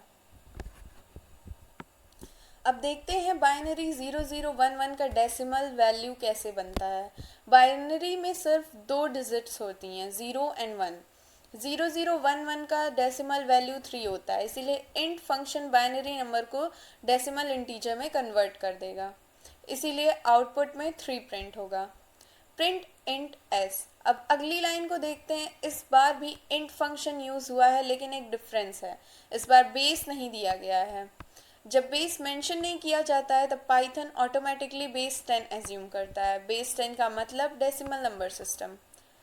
पाइथन 0011 को डेसिमल नंबर की तरह रीड करेगा। डेसिमल नंबर सिस्टम में 0011 और 11 दोनों सेम नंबर होते हैं। स्टार्टिंग के एक्स्ट्रा ज़ीरोज़ को पाइथन इग्नोर कर देता है, इसीलिए ये वैल्यू इंटीजर 11 में कन्वर्ट हो जाएगी, इसीलिए आउटपुट में 11 प्रिंट होगा। इंट 0011, 2। यहाँ 0011 को बाइनरी नंबर माना गया है। बाइनरी 0011 को डेसिमल में कन्वर्ट करने पर वैल्यू 3 मिलती है, इसी वजह से आउटपुट 3 आता है। इंट 0011, यहाँ बेस नहीं दिया गया, पाइथन ने ऑटोमेटिकली बेस 10 मान लिया और 0011 को डेसिमल नंबर समझ लिया, और डेसिमल नंबर सिस्टम में ये इंटीजर 11 बन गया, इसलिए आउटपुट 11 प्रिंट हुआ। इस एग्जाम्पल से हमें एक बहुत इंपॉर्टेंट बात समझ आती है। इनपुट दोनों स्टेटमेंट्स में सेम था, दोनों जगह 0011 ही यूज़ हुआ, लेकिन सिर्फ बेस चेंज होने की वजह से आउटपुट भी चेंज हो गया। जैसे बेस 2 था, आउटपुट 3 आया, जब बेस मेंशन नहीं किया गया तो बेस 10 मान लिया और आउटपुट 11 आया। इसीलिए इंट फंक्शन यूज़ करते वक्त बेस पैरामीटर को हमेशा ध्यान से यूज़ करना चाहिए। अब हम टाइप कन्वर्जन का अगला फंक्शन पढ़ते हैं, जिसका नाम है फ्लोट फंक्शन। इन फंक्शन का काम किसी वैल्यू को इंटीजर में कन्वर्ट करना था, लेकिन फ्लोट फंक्शन का काम किसी वैल्यू को फ्लोटिंग पॉइंट नंबर में कन्वर्ट करना होता है। The float function converts a value into a floating point number. It accepts integers, floating point numbers और numeric strings. अब इस स्टेटमेंट को लाइन बाय लाइन समझते हैं। इसमें लिखा है कि the float function converts a value into a floating point number, which means float function किसी भी वैलिड वैल्यू को फ्लोटिंग पॉइंट नंबर में कन्वर्ट करता है। फ्लोटिंग पॉइंट नंबर का मतलब होता है डेसिमल नंबर, जैसे 10.5, 25.0, 100.75, ये सब फ्लोटिंग पॉइंट नंबर्स हैं। अगर वैल्यू इंटीजर होगी तो उसके एंड में डेसिमल पॉइंट ऐड हो जाएगा, जैसे 25 कन्वर्ट होकर 25.0 बन जाएगा। It accepts floating point numbers और न्यूमेरिक स्ट्रिंग्स। इस लाइन में बताया गया है कि फ्लोट फंक्शन किस टाइप की वैल्यूज एक्सेप्ट करता है। सबसे पहला है इंटीजर, जैसे 10, 25, 100। दूसरा है फ्लोटिंग पॉइंट नंबर, जैसे 12.5 या 99.75। तीसरा है न्यूमेरिक स्ट्रिंग। न्यूमेरिक स्ट्रिंग का मतलब है ऐसे स्ट्रिंग जिसके अंदर सिर्फ नंबर लिखा हो, जैसे 35 या 100। ये स्ट्रिंग है लेकिन इसके अंदर नंबर लिखा हुआ है, इसीलिए फ्लोट इसे भी कन्वर्ट कर सकते हैं। इसका सिंटेक्स है फ्लोट एक्स, जिसमें फ्लोट फंक्शन का नाम है। ये फ्लोटिंग पॉइंट कन्वर्जन के लिए यूज़ होता है। एक्स पैरामीटर है, एक्स में वही वैल्यू पास की जाती है जिसे हम फ्लोट में कन्वर्ट करना चाहते हैं। ये इंटीजर भी हो सकता है, फ्लोट भी हो सकता है, न्यूमेरिक स्ट्रिंग भी हो सकता है। स्लाइड में पैरामीटर दिया गया है x, जो कि एक इंटीजर, फ्लोट और न्यूमेरिक स्ट्रिंग हो सकता है। इसका मतलब x में 3 तरह की वैल्यूज़ दी जा सकती हैं, इंटीजर, फ्लोट या न्यूमेरिक स्ट्रिंग। अगर वैल्यू वैलिड होगी तो पाइथन उसे फ्लोट में कन्वर्ट कर देगा। For example, the first example is written on the screen, print float 25। सबसे पहले प्रिंट फंक्शन यूज़ किया गया है। प्रिंट आउटपुट को स्क्रीन पर डिस्प्ले करेगा। फ्लोट फंक्शन के अंदर 25 पास किया गया है। 25 एक इंटीजर वैल्यू है। फ्लोट फंक्शन इस इंटीजर को फ्लोटिंग पॉइंट नंबर में कन्वर्ट करेगा। कन्वर्जन के बाद 25 25.0 बन जाएगा। आउटपुट में डेसिमल पॉइंट आ गया है, ये बताता है कि वैल्यू अब इंटीजर नहीं फ्लोट बन चुका है। Next example is similar as the first one, print float 35। अब दूसरा एग्जाम्पल देखते हैं। प्रिंट फंक्शन आउटपुट को डिस्प्ले करेगा, फ्लोट के अंदर 35 पास किया गया है, लेकिन इसमें 35 डबल कोट्स के अंदर लिखा हुआ है। इसका मतलब ये इंटीजर नहीं, एक स्ट्रिंग है, लेकिन ये नॉर्मल स्ट्रिंग नहीं है, ये न्यूमेरिक स्ट्रिंग है, क्योंकि इसके अंदर सिर्फ नंबर लिखा हुआ है।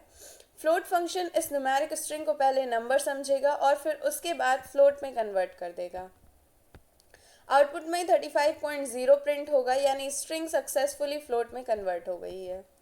And the third example is written on the screen is print float 10.5। अब तीसरा एग्जाम्पल है जो कि एक फ्लोटिंग पॉइंट नंबर है, यानी ये पहले से ही फ्लोट डेटा टाइप में है। अब फ्लोट फंक्शन के पास कन्वर्ट करने के लिए कुछ नया नहीं है, इसीलिए पाइथन इसी वैल्यू को वैसे ही रिटर्न कर देगा।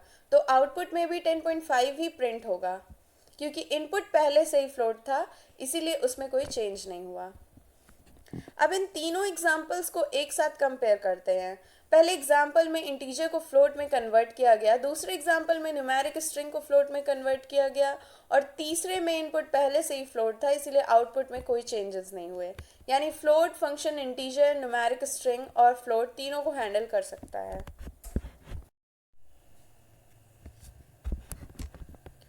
अब हम टाइप कन्वर्जन का अगला फंक्शन पढ़ते हैं, जिसका नाम है ord function. The odd function returns the Unicode ASCII code point of a single character. It accepts only one character as input. अब इसको समझते हैं। ऑड फंक्शन का काम किसी कैरेक्टर के यूनिकोड या ASCII कोड रिटर्न करना होता है। यानी अगर हम इस फंक्शन का कोई एक कैरेक्टर देंगे तो पाइथन हमें उस कैरेक्टर का नंबर बताएगा। हर कैरेक्टर का कंप्यूटर में एक यूनिक यूनिकोड नंबर होता है। इंग्लिश अल्फ़ाबेट्स के लिए इसी यूनिकोड वैल्यू को आमतौर पर ASCII वैल्यू भी कहा जाता है। जैसे कैपिटल A की यूनिकोड वैल्यू 65 होती है और स्मॉल a की यूनिकोड वैल्यू 97 होती है। ऑड फंक्शन हमेशा ये न्यूमेरिक वैल्यू रिटर्न करता है। It accepts only one character as input. ये लाइन बहुत इंपॉर्टेंट है। ऑड फंक्शन सिर्फ एक कैरेक्टर एक्सेप्ट करता है, मतलब इनपुट में सिर्फ एक ही लेटर, डिजिट या सिंबल होना चाहिए। अगर हमें एक से ज़्यादा कैरेक्टर्स देंगे तो प्रिंट एरर जनरेट करेगा। सिंटेक्स है ऑड कैरेक्टर। ऑड फंक्शन का नाम है, ये कैरेक्टर की यूनिकोड वैल्यू रिटर्न करता है। कैरेक्टर वो इनपुट है जिसका यूनिकोड हमें चाहिए, ये सिर्फ एक कैरेक्टर होना चाहिए, जैसे A,A,1, या कोई और एक character. For example, the first example is written on the screen, print ord A।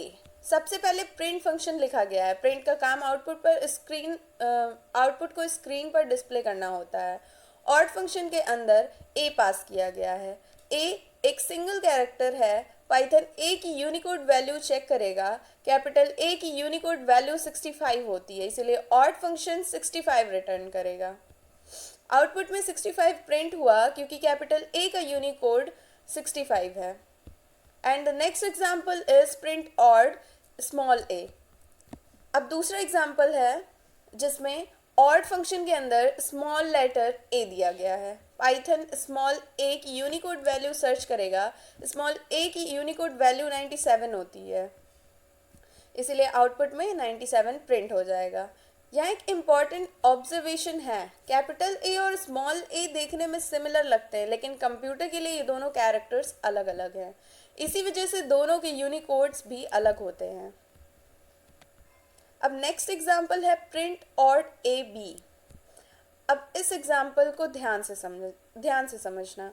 Print function output display करेगा। ऑड फंक्शन के अंदर AB दिया गया है। यहाँ AB एक कैरेक्टर नहीं है, इसके अंदर दो कैरेक्टर हैं, A और B। लेकिन हमने अभी तक पढ़ा कि ऑड फंक्शन सिर्फ एक कैरेक्टर एक्सेप्ट करता है। पाइथन जब देखेगा कि इनपुट में एक से ज़्यादा कैरेक्टर्स हैं तो वो यूनिकोड वैल्यू रिटर्न नहीं कर पाएगा, इसीलिए पाइथन एरर जनरेट करेगा। यहाँ टाइप एरर आता है। ये एरर हमें बताता है कि फंक्शन को जिस तरह का इनपुट चाहिए था उस तरह का इनपुट नहीं दिया गया है। Input must contain exactly one character. Passing multiple characters raise a type error.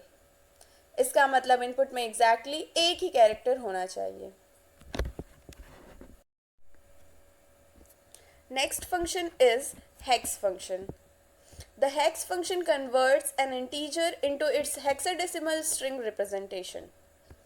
Hex function का काम इंटीजर नंबर को हेक्साडेसिमल नंबर में कन्वर्ट करना होता है। यहाँ एक नया वर्ड आया है, हेक्साडेसिमल। हेक्साडेसिमल एक नंबर सिस्टम है। जैसे हम normally decimal number system use करते हैं जिसमें डिजिट्स 0 से 9 तक होते हैं, वैसे ही हेक्साडेसिमल नंबर सिस्टम में 16 सिंबल्स यूज़ होते हैं।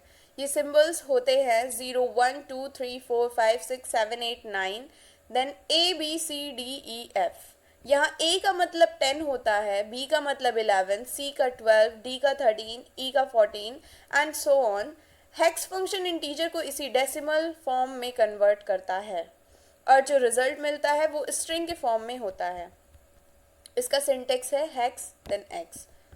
हेक्स फंक्शन का नाम है, ये इंटीजर को हेक्साडेसिमल रिप्रेजेंटेशन में कन्वर्ट करता है और एक्स वो वैल्यू है जिसे हम कन्वर्ट करना चाहते हैं।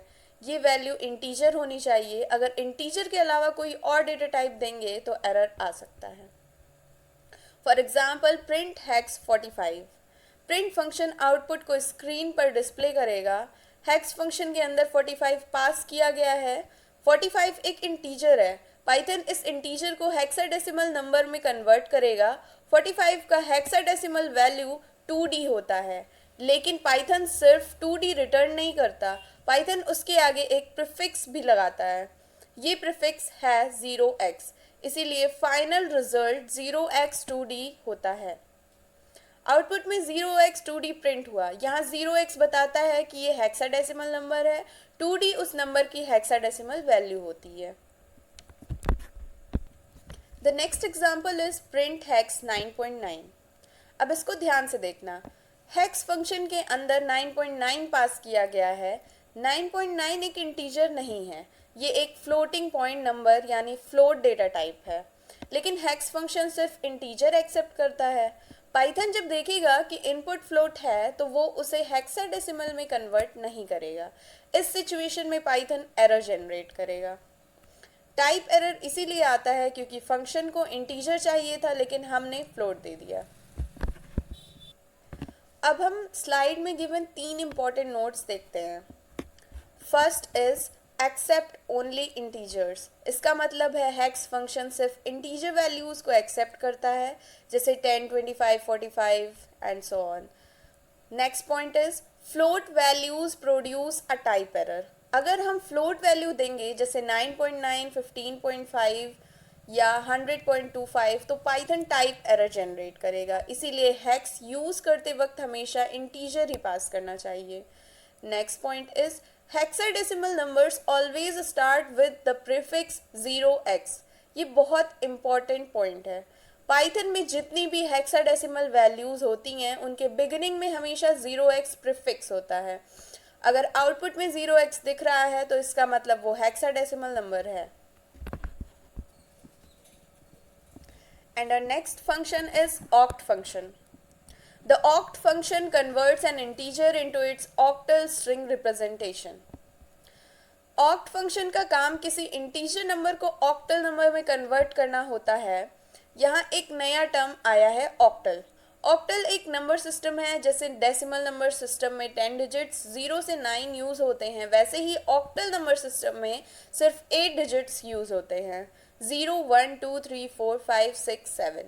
ध्यान दीजिए कि ऑक्टल नंबर सिस्टम में 8 और 9 डिजिट्स यूज़ नहीं होते। ऑक्ट फंक्शन इंटीजर को इसी ऑक्टल नंबर सिस्टम में कन्वर्ट करता है और जो रिजल्ट मिलता है वो स्ट्रिंग के फॉर्म में रिटर्न होता है। Syntax is oct x, where oct function का नाम है, ये इंटीजर नंबर को ऑक्टल रिप्रेजेंटेशन में कन्वर्ट करता है और x वो वैल्यू है जो हमें ऑक्टल, जिस वैल्यू को हम ऑक्टल में कन्वर्ट करना चाहते हैं। ये वैल्यू इंटीजर होनी चाहिए। अगर इंटीजर के अलावा कोई और डेटा टाइप देंगे तो ये भी पाइथन एरर जनरेट करेगा। An example is print oct 45। Print function का काम आउटपुट को स्क्रीन पर डिस्प्ले करना होता है as we know, and oct function के अंदर 45 पास किया गया है। 45 एक इंटीजर वैल्यू है। पाइथन सबसे पहले चेक करेगा कि इनपुट इंटीजर है या नहीं, क्योंकि 45 इंटीजर है इसीलिए पाइथन इसे ऑक्टल नंबर में कन्वर्ट करेगा। 45 का ऑक्टल वैल्यू 55 होता है, लेकिन पाइथन सिर्फ 55 रिटर्न नहीं करता, पाइथन उसके बिगिनिंग में एक प्रीफिक्स भी ऐड करता है। ये प्रीफिक्स है 0O, इसीलिए फाइनल आउटपुट 0O55 होता है। आउटपुट में 0O55 प्रिंट हुआ। 0O प्रीफिक्स बताता है कि ये नंबर ऑक्टल फॉर्मेट में है और 55 नंबर का ऑक्टल रिप्रेजेंटेशन है। अब नेक्स्ट एग्जांपल है प्रिंट ऑक्ट 9.9। अब इस एग्जांपल में फिर से हमने एक फ्लोटिंग पॉइंट वैल्यू पास की है, लेकिन ऑक्ट फंक्शन सिर्फ इंटीजर को एक्सेप्ट करता है, इसीलिए वो वैल्यू ऑक्टल में कन्वर्ट ना करके पाइथन एरर जनरेट करेगा, और उस एरर का नेम है टाइप एरर, जिसका मतलब है फंक्शन को गलत डेटा टाइप दिया गया है। ऑक्ट को इंटीजर चाहिए था लेकिन हमने फ्लोट पास कर दिया है। अब बात करते हैं 3 important points of oct function.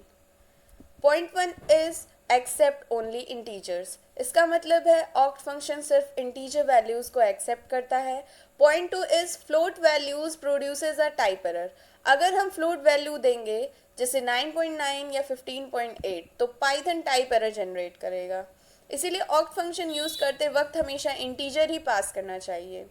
Point 3 is octal numbers always start with the prefix 0O।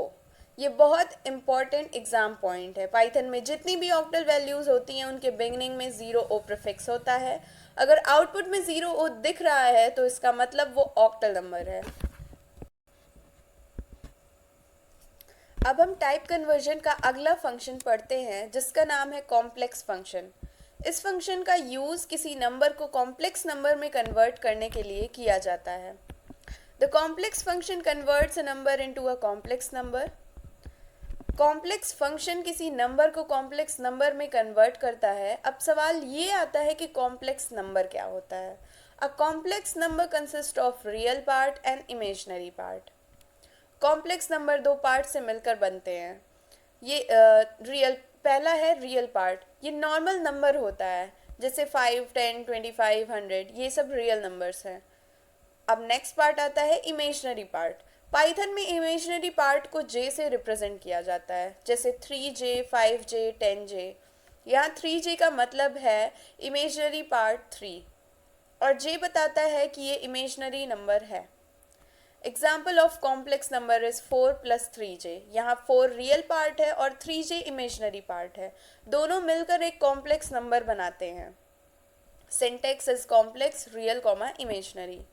Complex function का नाम है और रियल पैरामीटर रियल पार्ट को रिप्रेजेंट करता है और इमेजिनरी पैरामीटर इमेजिनरी पार्ट को रिप्रेजेंट करता है।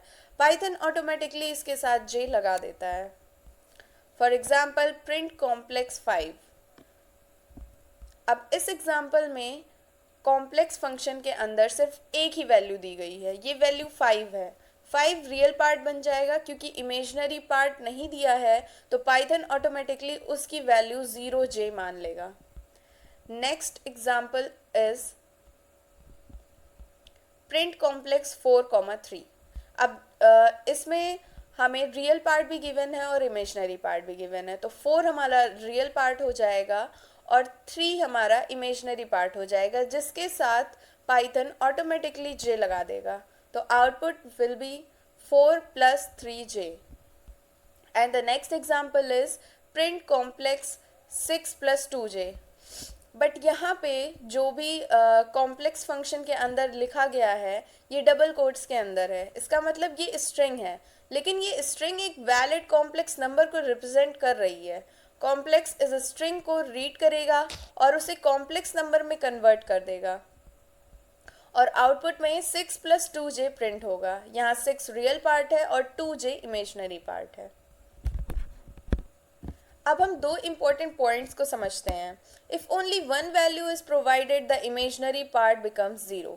अगर कॉम्प्लेक्स में सिर्फ एक ही वैल्यू देंगे तो पाइथन ऑटोमेटिकली इमेजिनरी पार्ट को 0J मान लेगा। And next point is imaginary numbers are represented using J in Python. Python में इमेजिनरी नंबर को रिप्रेजेंट करने के लिए हमेशा जे यूज़ होता है, इसलिए जब भी आउटपुट में जे दिखे समझ जाइए कि वो इमेजिनरी पार्ट है। अभी तक हमने जितने भी टाइप कन्वर्जन्स पढ़े, इन सभी फंक्शंस में हम डेटा को किसी दूसरे टाइप में कन्वर्ट कर रहे हैं। अब स्ट्रिंग फंक्शन का काम है किसी भी डेटा को स्ट्रिंग में कन्वर्ट करना। The string function converts any object into its string representation. It is commonly used to convert numbers, boolean values and other data types into strings. अब इस डेफिनेशन को समझते हैं। स्ट्रिंग फंक्शन किसी भी ऑब्जेक्ट को स्ट्रिंग में कन्वर्ट कर देता है। यहाँ ऑब्जेक्ट का मतलब है कोई भी वैल्यू या डेटा टाइप, जैसे इंटीजर, फ्लोट, बुलियन या कोई और डेटा टाइप। कन्वर्जन के बाद सब कुछ स्ट्रिंग बन जाता है। स्ट्रिंग का मतलब है टेक्स्ट फॉर्मेट। पाइथन को स्ट्रिंग को सिंगल कोट या डबल कोट के अंदर रिप्रेजेंट किया जाता है। It is commonly used to convert numbers, boolean values and other data types into string. इस लाइन में बताया गया है कि स्ट्रिंग फंक्शन सबसे ज़्यादा किस पर्पस के लिए यूज़ होता है। सबसे पहले नंबर्स को स्ट्रिंग में कन्वर्ट करने के लिए, जैसे 100 को स्ट्रिंग 100 बनाना। दूसरे बूलियन वैल्यूज़ को स्ट्रिंग में कन्वर्ट करने के लिए, जैसे ट्रू को स्ट्रिंग ट्रू बनाना और फॉल्स को स्ट्रिंग फॉल्स बनाना। इसी तरह दूसरे डेटा टाइप्स को भी स्ट्रिंग में कन्वर्ट किया जा सकता है। इसका सिंटेक्स है string then object. String function का नाम है और ऑब्जेक्ट वो वैल्यू है जिसको हमें स्ट्रिंग में कन्वर्ट करना चाहते हैं, और ये इंटीजर, फ्लोट, बूलियन या कोई और डेटा टाइप हो सकता है। एग्जाम्पल है प्रिंट स्ट्रिंग 100। सबसे पहले प्रिंट फंक्शन यूज हुआ है। प्रिंट आउटपुट को स्क्रीन पर डिस्प्ले करेगा। स्ट्रिंग फंक्शन के अंदर 100 पास किया गया है। 100 एक इंटीजर वैल्यू है। स्ट्रिंग फंक्शन इस इंटीजर को स्ट्रिंग में कन्वर्ट करेगा, यानी 100 स्ट्रिंग 100 बन जाएगा। स्क्रीन पर देखने में दोनों सेम लगते हैं, लेकिन इंटरनली पहले इंटीजर था और कन्वर्जन के बाद स्ट्रिंग बन गया। आउटपुट में 100 प्रिंट हुआ। ध्यान रहे कि आउटपुट देखकर हमें कोड्स नज़र नहीं आते हैं, लेकिन वैल्यू का डेटा टाइप अब स्ट्रिंग है। And next example is print string 25.5। इस एग्जांपल में 25.5 एक फ्लोट वैल्यू है। स्ट्रिंग फंक्शन इस फ्लोट को स्ट्रिंग में कन्वर्ट करेगा। डेसिमल वैल्यू वैसे ही रहेगा, बस उसका डेटा टाइप फ्लोट से स्ट्रिंग बन जाएगा और आउटपुट में 25.5 प्रिंट होगा।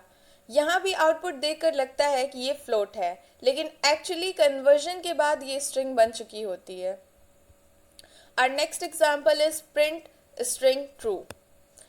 अब इस एग्जांपल में ट्रू एक बूलियन वैल्यू है। बूलियन डेटा टाइप में सिर्फ दो वैल्यूज होती हैं, ट्रू और फॉल्स। स्ट्रिंग फंक्शन ट्रू को स्ट्रिंग में कन्वर्ट करेगा। अब ये बूलियन नहीं रहेगा, ये स्ट्रिंग बन जाएगा।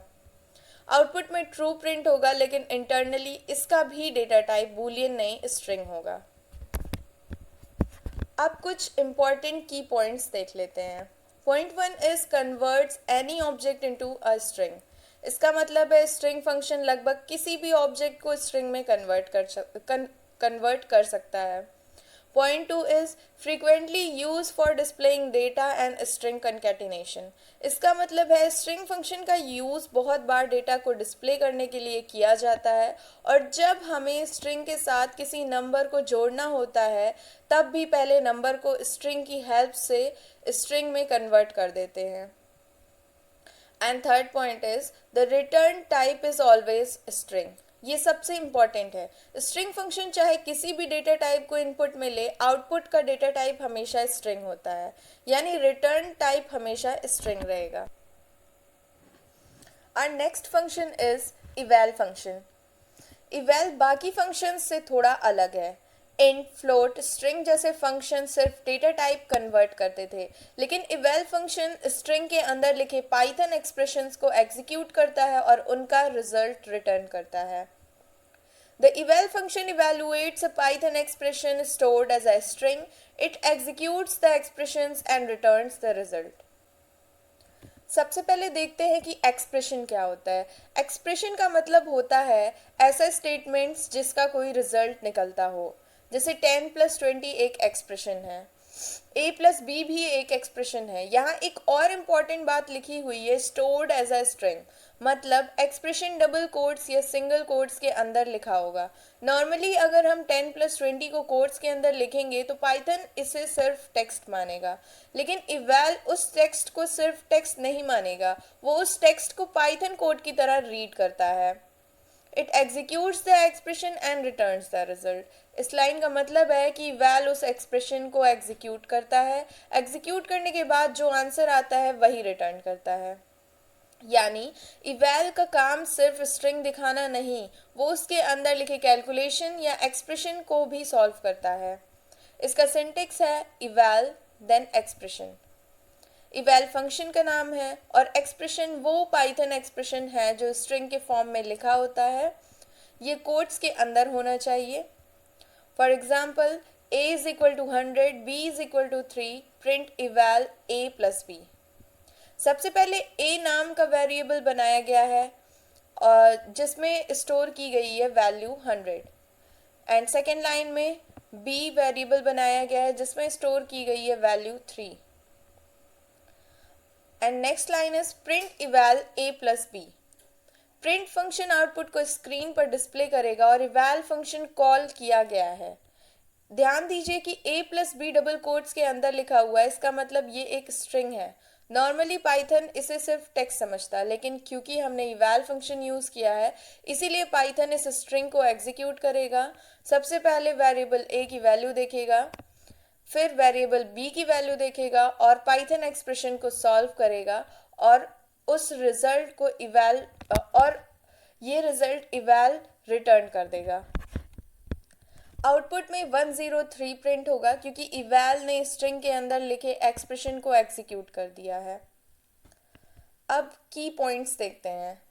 Point 1 is evaluates Python expression written as a string. इसका मतलब इवैल सिर्फ वही एक्सप्रेशंस एग्जीक्यूट करता है जो स्ट्रिंग के फॉर्म में लिखे हुए हैं, यानी एक्सप्रेशन कोड्स के अंदर लिखा होना चाहिए। Point 2 is returns the computed result. Computed result का मतलब है कैलकुलेशन का फाइनल आंसर। इवैल एक्सप्रेशन को सॉल्व करता है और उसका फाइनल रिजल्ट रिटर्न करता है। Point 3 is which is very important, avoid using eval with untrusted user input because it can execute arbitrary Python code and create security risk। अगर user से input लेकर बिना चेक किए डायरेक्टली इवैल में दे दिया है तो सिक्योरिटी प्रॉब्लम हो सकती है। इसी वजह से स्लाइड में क्लियरली लिखा गया है कि अननोन या अनट्रस्टेड यूज़र इनपुट के साथ इवैल को अवॉइड करना चाहिए। एग्ज़ाम के लिए बस इतना याद रखना कि इवैल को अनट्रस्टेड इनपुट के साथ यूज़ नहीं करना चाहिए क्योंकि इससे सिक्योरिटी रिस्क हो सकता है। अब हमारा नेक्स्ट फंक्शन है कैर फंक्शन। ऑड में हम कैरेक्टर देते थे और नंबर मिलता था, कैर में हम नंबर देते हैं और कैरेक्टर मिलता है। The char function returns the character corresponding to a given Unicode integer value. It is the inverse of the odd function. Char function का काम यूनिकोड इंटीजर वैल्यू को उसके करस्पॉन्डिंग कैरेक्टर में कन्वर्ट करना होता है, यानी अगर हम यूनिकोड नंबर देंगे तो पाइथन उस नंबर का कैरेक्टर रिटर्न करेगा। जैसे Unicode value 65 capital letter A को रिप्रेजेंट करती है और Unicode value 97 small letter A को रिप्रेजेंट करती है। कैर फंक्शन इन यूनिकोड नंबर्स को कैरेक्टर में बदल देता है। It is the inverse of ord function. Inverse का मतलब होता है बिल्कुल ऑपोजिट। ऑड फंक्शन में हम कैरेक्टर देते थे और यूनिकोड नंबर मिलता था, वैसे ही कैर फंक्शन में हम यूनिकोड नंबर देते हैं और कैरेक्टर मिलता है। इसीलिए स्लाइड में लिखा है कि कैर फंक्शन ऑड फंक्शन का इन्वर्स है। इसका सिंटेक्स है कैर आई।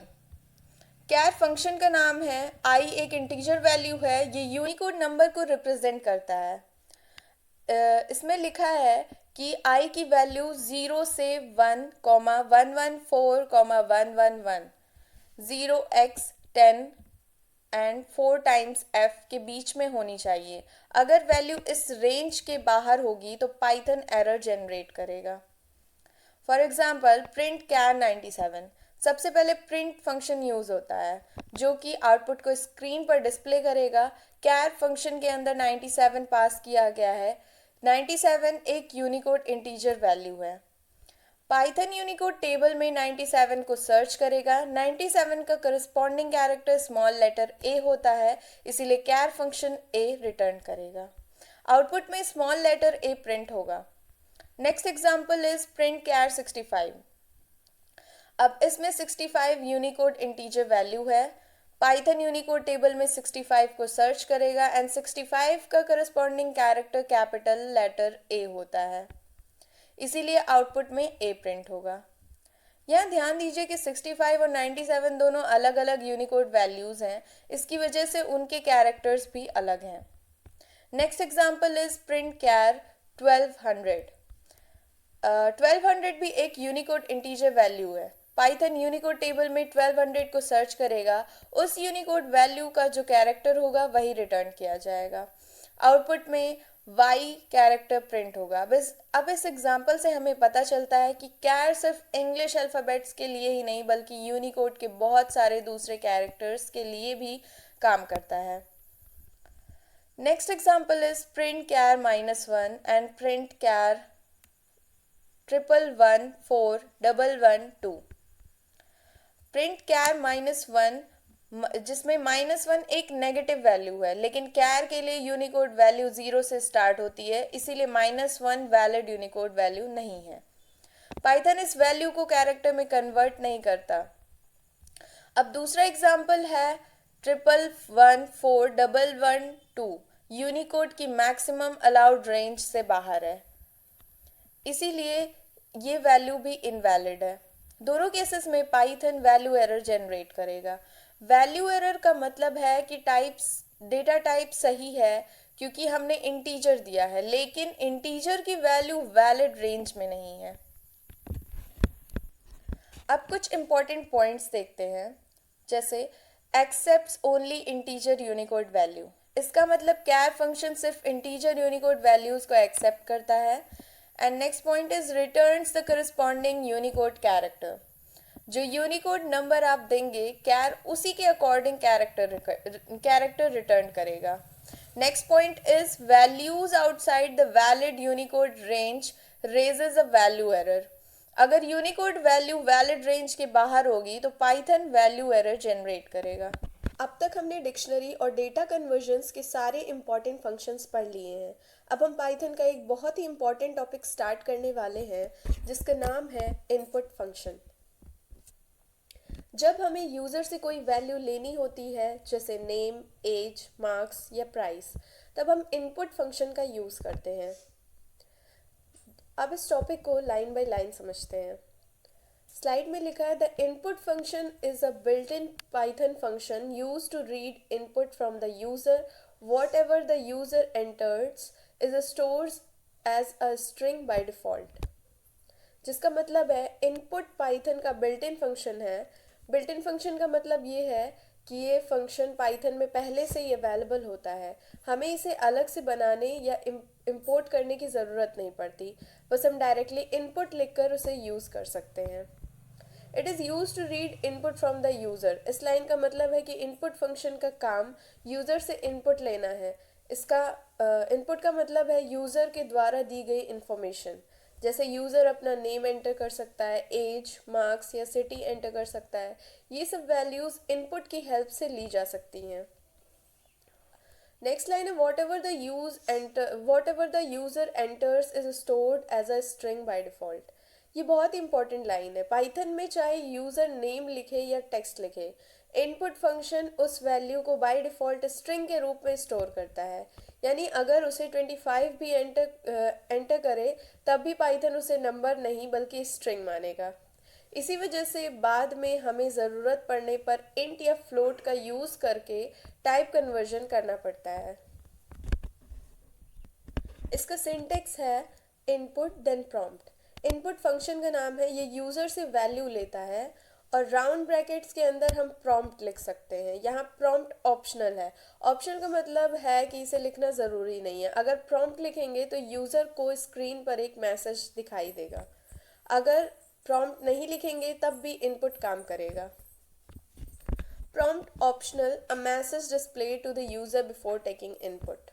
प्रॉम्प्ट एक मैसेज होता है जो यूज़र को बताता है कि उसे क्या एंटर करना है।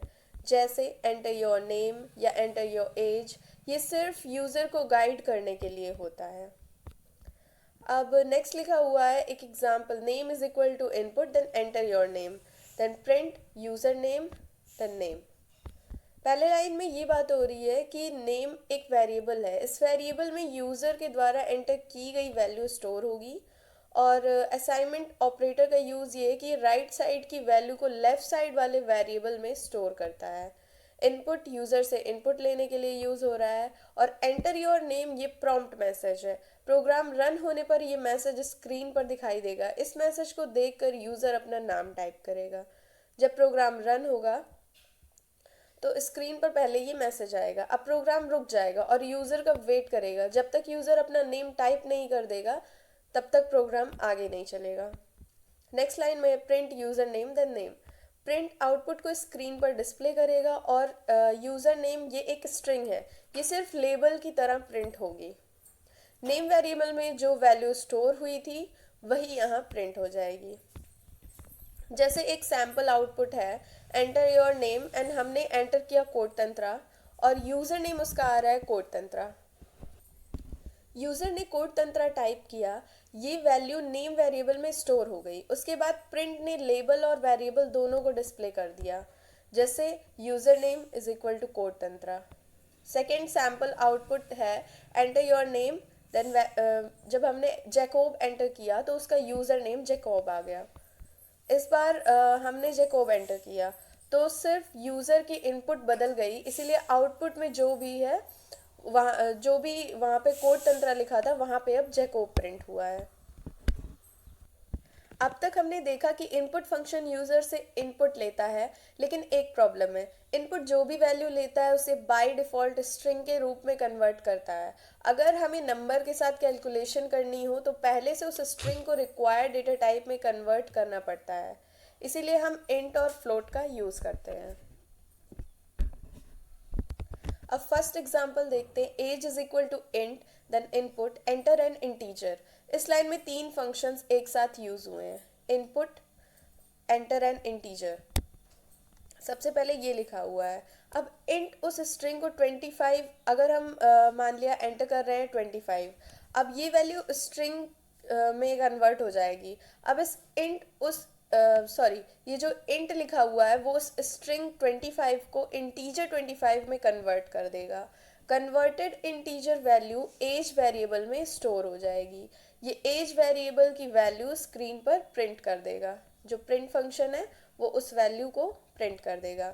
इसलिए आउटपुट में हमें मिलेगा एंटर एन इंटीजर, देन हमने 25 उसमें एंटर किया बट वो स्ट्रिंग में एंटर हुआ और इंट जो है उसको इंटीजर फॉर्म में कन्वर्ट कर दिया है। नेक्स्ट एग्जांपल है float input, price is equal to float then input enter the price then print price. जिसमें फर्स्ट लाइन में है प्रोग्राम पहले यूज़र को मैसेज दिखाएगा एंटर द प्राइस। अगर यूज़र एंटर करे 99.50 तो इनपुट इस वैल्यू को स्ट्रिंग के रूप में लेगा। उसके बाद फ्लोट इसे फ्लोट डेटा टाइप में कन्वर्ट कर देगा। फाइनली ये वैल्यू प्राइस वेरिएबल में स्टोर हो जाएगी और सेकेंड लाइन में ये कन्वर्टेड फ्लोट वैल्यू को प्रिंट कर देगा। अब एक इम्पॉर्टेंट नोट लिखा है, if the user enters a value that can not be converted to the specific data type, Python raises a value error. इसका मतलब है अगर हम इंट या फ्लोट यूज़ कर रहे हैं और यूज़र गलत फॉर्मेट की वैल्यू एंटर कर देता है तो पाइथन कन्वर्जन नहीं कर पाएगा और वैल्यू एरर दे देगा। For example, age is equal to int input then enter age और हमने इनपुट दिया ABC, तो आउटपुट में हमें मिलेगा value error invalid literal for int. यहाँ ABC एक टेक्स्ट है और इंट सिर्फ वैलिड इंटीजर वैल्यू को कन्वर्ट कर सकता है, क्योंकि ABC को इंटीजर में कन्वर्ट नहीं किया जा सकता, इसीलिए पाइथन वैल्यू एरर रेस करता है। Let's see the key points of input function. अब इनपुट फंक्शन के कुछ इंपॉर्टेंट पॉइंट्स हैं, जैसे इनपुट यूज़र से इनपुट लेता है। जब प्रोग्राम में इनपुट आता है तब प्रोग्राम कुछ देर के लिए रुक जाता है और यूज़र के इनपुट का वेट करता है। इनपुट हमेशा स्ट्रिंग होता है, चाहे यूज़र 50, 99.5 या हेलो कुछ भी एंटर करे, इनपुट उस वैल्यू को बाय डिफ़ॉल्ट स्ट्रिंग में स्टोर करता है। इसी वजह से नंबर पर कैलकुलेशन करने के लिए इंट या फ्लोट का यूज़ करना पड़ता है। एंड थर्ड है प्रॉम्प्ट ऑप्शनल होता है, अगर चाहें तो इनपुट के अंदर मैसेज लिख सकते हैं, name is equal to input then enter your name, और अगर मैसेज ना भी लिखें तो फंक्शन फिर भी काम करेगा। नेक्स्ट है इनवैलिड कन्वर्जन से एरर आता है, अगर हम लिखें age is equal to int input enter age और यूज़र नंबर की जगह ABC एंटर करें तो पाइथन वैल्यू एरर जनरेट कर सकता है। अब हम प्रिंट फंक्शन स्टार्ट करते हैं, जिसमें हम सीखेंगे कि पाइथन में आउटपुट स्क्रीन पर कैसे डिस्प्ले किया जाता है। The print function is used to display output on the screen. It can be print one or multiple values. Print एक बिल्ट इन फंक्शन होता है जो आउटपुट को स्क्रीन पर डिस्प्ले करता है। ये एक वैल्यू भी प्रिंट कर सकता है और एक साथ मल्टीपल वैल्यूज भी प्रिंट कर सकता है। अब इसका सिंटेक्स देखते हैं। Print value one, value two, then separator, then end, then file is equal to sys dot st stdout, then flush is equal to flash. अब इस सिंटेक्स को स्टेप बाय स्टेप समझते हैं। Value one, value two and so on, ये वो values हैं जो आप स्क्रीन पर डिस्प्ले करना चाहते हैं। और सेपरेटर का मतलब है SEP का मतलब है सेपरेटर। जब एक से ज़्यादा वैल्यूज़ प्रिंट होती हैं तो उनके बीच में क्या आएगा ये सेप डिसाइड करता है। डिफ़ॉल्ट सेपरेटर स्पेस होता है। और end is equal to \n, end बताता है कि प्रिंट होने के बाद कर्सर कहाँ जाएगा। डिफ़ॉल्ट वैल्यू \n है जिसका मतलब नेक्स्ट लाइन है, इसलिए हर प्रिंट का आउटपुट नॉर्मली अगली लाइन से स्टार्ट होता है। File is equal to sys dot st out, ये पैरामीटर बताता है कि आउटपुट कहाँ भेजना है। बाय डिफ़ॉल्ट आउटपुट स्क्रीन पर ही डिस्प्ले होता है। Flush is equal to false, ये पैरामीटर आउटपुट को इमीडिएटली डिस्प्ले करना है या नहीं ये कंट्रोल करता है। डिफ़ॉल्ट वैल्यू फॉल्स होती है। बिगिनर्स के लिए इस पैरामीटर का बहुत कम यूज़ होता है। अब तक हमें सिंपल प्रिंट स्टेटमेंट्स देखे, लेकिन अगर हमें आउटपुट को एक प्रॉपर फॉर्मेट में दिखाना हो तो पाइथन आउटपुट फॉर्मेटिंग प्रोवाइड करता है। जिससे पहला आउटपुट फॉर्मेटिंग का कॉमन मेथड है सी स्टाइल परसेंटेज फॉर्मेटिंग, और दूसरा कॉमन मेथड है str डॉट फॉर्मेट मैथड। अब फर्स्ट मेथड समझते हैं। ये मेथड परसेंटेज ऑपरेटर का यूज़ करता है। इसकी हेल्प से हम स्ट्रिंग, इंटीजर, फ्लोट, हेक्साडेसिमल और ऑक्टल वैल्यूज़ को फॉर्मेट करके प्रिंट कर सकते हैं। इसका जनरल सिंटेक्स है percentage, then flags with dot precision type, then percentage, then value. इस सिंटेक्स में सबसे इंपॉर्टेंट पार्ट है type specifier. Percentage s string value को प्रिंट करने के लिए यूज़ होता है। परसेंटेज d इंटीजर वैल्यू को प्रिंट करने के लिए यूज़ होता है। Percentage f floating point number को प्रिंट करने के लिए यूज़ होता है। And percentage dot 2f float को 2 डेसिमल प्लेसेस तक डिस्प्ले करता है। अगर वैल्यू 3.141592 है तो परसेंटेज डॉट 2f यूज़ करने पर आउटपुट होगा 3.14। परसेंटेज x या परसेंटेज कैपिटल X इंटीजर को हेक्साडेसिमल फॉर्मेट में प्रिंट करता है and percentage O octal format में प्रिंट करता है। अब हम C स्टाइल फॉर्मेटिंग के एग्जांपल्स देखते हैं। जैसे फर्स्ट एग्जांपल है name is equal to Ravi, print good morning, comma percentage s, then exclamation mark, then percentage name. जिसमें फर्स्ट लाइन है यहाँ रवि स्ट्रिंग को नेम वेरिएबल में स्टोर किया गया है। सेकेंड लाइन में परसेंटेज एक स्ट्रिंग फॉर्मेट स्पेसिफायर है। परसेंटेज नेम का मतलब है कि परसेंटेज s की जगह नेम वेरिएबल की वैल्यू प्रिंट होगी। अब एग्जाम्पल 2 में हमने मल्टीपल वैल्यूज़ को देखते हैं। परसेंटेज d पहले a की वैल्यू 10 प्रिंट करेगा, दूसरा परसेंटेज d b की वैल्यू 20 प्रिंट करेगा, परसेंटेज s टेक्स्ट की वैल्यू हेलो प्रिंट करेगा। ध्यान रहे वेरिएबल का ऑर्डर और स्पेसिफायर्स का ऑर्डर सेम होना चाहिए। अब नेक्स्ट एग्जांपल में देखते हैं कि फिक्स्ड विथ फॉर्मेटिंग क्या होती है। जैसे एग्जांपल में रिटर्न है print total votes then colon, then percentage 4D, women votes, colon, percentage 2D, then percentage 480, 70। First line में ये बोल रहा है कि यहाँ पे दो फॉर्मेट स्पेसिफायर यूज़ किए गए हैं। एक परसेंटेज डी का मतलब इंटीजर है और 4 का मतलब फील्ड विथ 4 कैरेक्टर्स। इसका मतलब है पाइथन इंटीजर को कम से कम 4 कैरेक्टर की विथ में प्रिंट करेगा। परसेंटेज 2D, इसमें भी दो का यूज़ किया गया है। परसेंटेज डी इंटीजर के लिए है और 2 का मतलब फील्ड विथ 2 कैरेक्टर्स, यानी सेकेंड नंबर को मिनिमम 2 कैरेक्टर्स की विथ में प्रिंट किया जाएगा। इस एग्जाम्पल में 480 और 70 ऑलरेडी अपनी रिक्वायर्ड विथ के अंदर आ रहे हैं, इसीलिए आउटपुट नॉर्मल ही दिखता है। अब देखते हैं फ्लोट वैल्यू को फिक्स डेसिमल प्लेसेस के साथ कैसे प्रिंट करना है।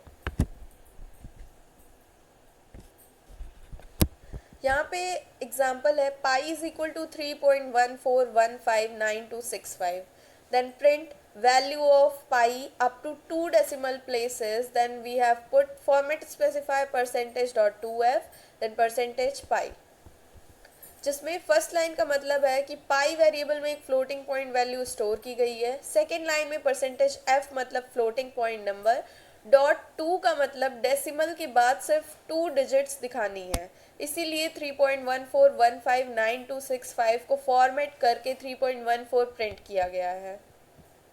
And %.2f displays two digits after the decimal point। अब हम पाइथन के सेकेंड आउटपुट फॉर्मेटिंग मेथड को पढ़ते हैं, जिसका नाम है str.format मेथड। str.format एक मॉडर्न और फ्लेक्सिबल फॉर्मेटिंग मेथड है। ये स्ट्रिंग के अंदर कर्ली ब्रेसेस को प्लेस होल्डर की तरह यूज़ करता है। इन प्लेस होल्डर्स की जगह वैल्यूज़ इंसर्ट की जाती हैं। इसका जनरल सिंटेक्स है curly braces dot format value 1, value 2 and so on. यहाँ कर्ली ब्रेसेस प्लेस होल्डर है, डॉट फॉर्मेट के अंदर जो वैल्यूज़ लिखेंगे वो प्लेस होल्डर की जगह इंसर्ट हो जाएगी। वैल्यूज़ जिस ऑर्डर में दी जाती है उसी ऑर्डर में इंसर्ट होती है। अगर चाहें तो इंडेक्स नंबर भी यूज़ कर सकते हैं, जैसे कर्ली ब्रेसेस के अंदर 0 या 1 या 2। अब इसका फर्स्ट एग्जाम्पल है basic formatting. a is equal to 10, b is equal to 20, text is equal to hello, print the value of a, then curly braces, b is equal to curly braces and text is equal to curly braces, dot format a, b, text. सबसे पहले variables बनाए गए हैं, a is equal to 10, b is equal to 20, text is equal to hello. अब print statement में 3 place holders दिए गए हैं, जो कि है कर्ली ब्रेसेस।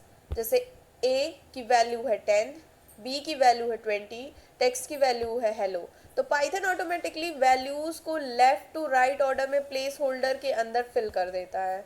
तो आउटपुट आएगा the value of a is equal to 10, b is equal to 20 and text is equal to hello. अब हम स्ट्रिंग डॉट फॉर्मेट मैथड के नेक्स्ट एग्जांपल्स देखते हैं। सेकेंड एग्जांपल है using indices. a is equal to 10, b is equal to 20, text is equal to hello, print the value of a is equal to curly braces 0, b is equal to curly braces 1 and text is equal to curly braces 2. Dot format a, b, text. The output will be the value of a is equal to 10, b is equal to 20 and text is equal to hello. इसको हम देखते हैं। पहले सबसे पहले इसके 3 variables बनाए गए हैं, देन प्रिंट स्टेटमेंट को यूज़ किया गया है और यहाँ पे जो प्लेस होल्डर्स के अंदर इंडेक्स नंबर लिखे गए हैं, जैसे पहला आर्गुमेंट यानी a उसमें 0 लिखा है, दूसरा आर्गुमेंट यानी b उसमें 1 लिखा है, तीसरा आर्गुमेंट यानी टेक्स्ट जिसमें 2 लिखा हुआ है। तो 0 की जगह 10 हो जाएगा, 1 की जगह 20 हो जाएगा और 2 की जगह हेलो हो जाएगा। अब देखते हैं str.format में डेसिमल प्रिसीजन कैसे यूज़ होता है। Pi is equal to 3.14159265, print value of pi up to 3 decimal places, then colon, then curly braces, colon dot 3f dot format pi, then output will be value of pi up to 3 decimal places, colon 3.142, पहले पाई variable में एक floating point value store की गई है, फिर print statement use किया गया है जिसमें कोलन फॉर्मेटिंग स्टार्ट करता है। डॉट थ्री का मतलब डेसिमल के बाद 3 डिजिट्स दिखानी है। एफ का मतलब है फ्लोटिंग पॉइंट नंबर, इसीलिए वैल्यू 3.14159265 को फॉर्मेट करके 3.142 प्रिंट किया गया है।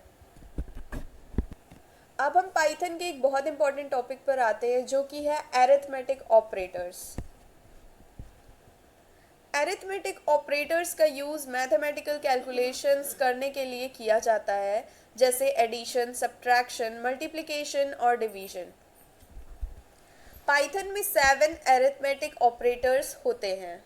Now coming to types of arithmetic operators. First operator is addition.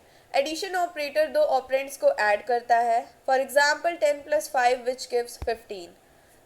Next is subtraction operator, जो कि पहले ऑपरेंड में से दूसरे ऑपरेंड को सब्ट्रैक्ट करता है, for example 10 - 5 which gives 5। Next is multiplication operator. Multiplication operator दो ऑपरेंड्स को मल्टीप्लाई करता है, फॉर एग्जाम्पल 10 × 5 विच गिव्स 50।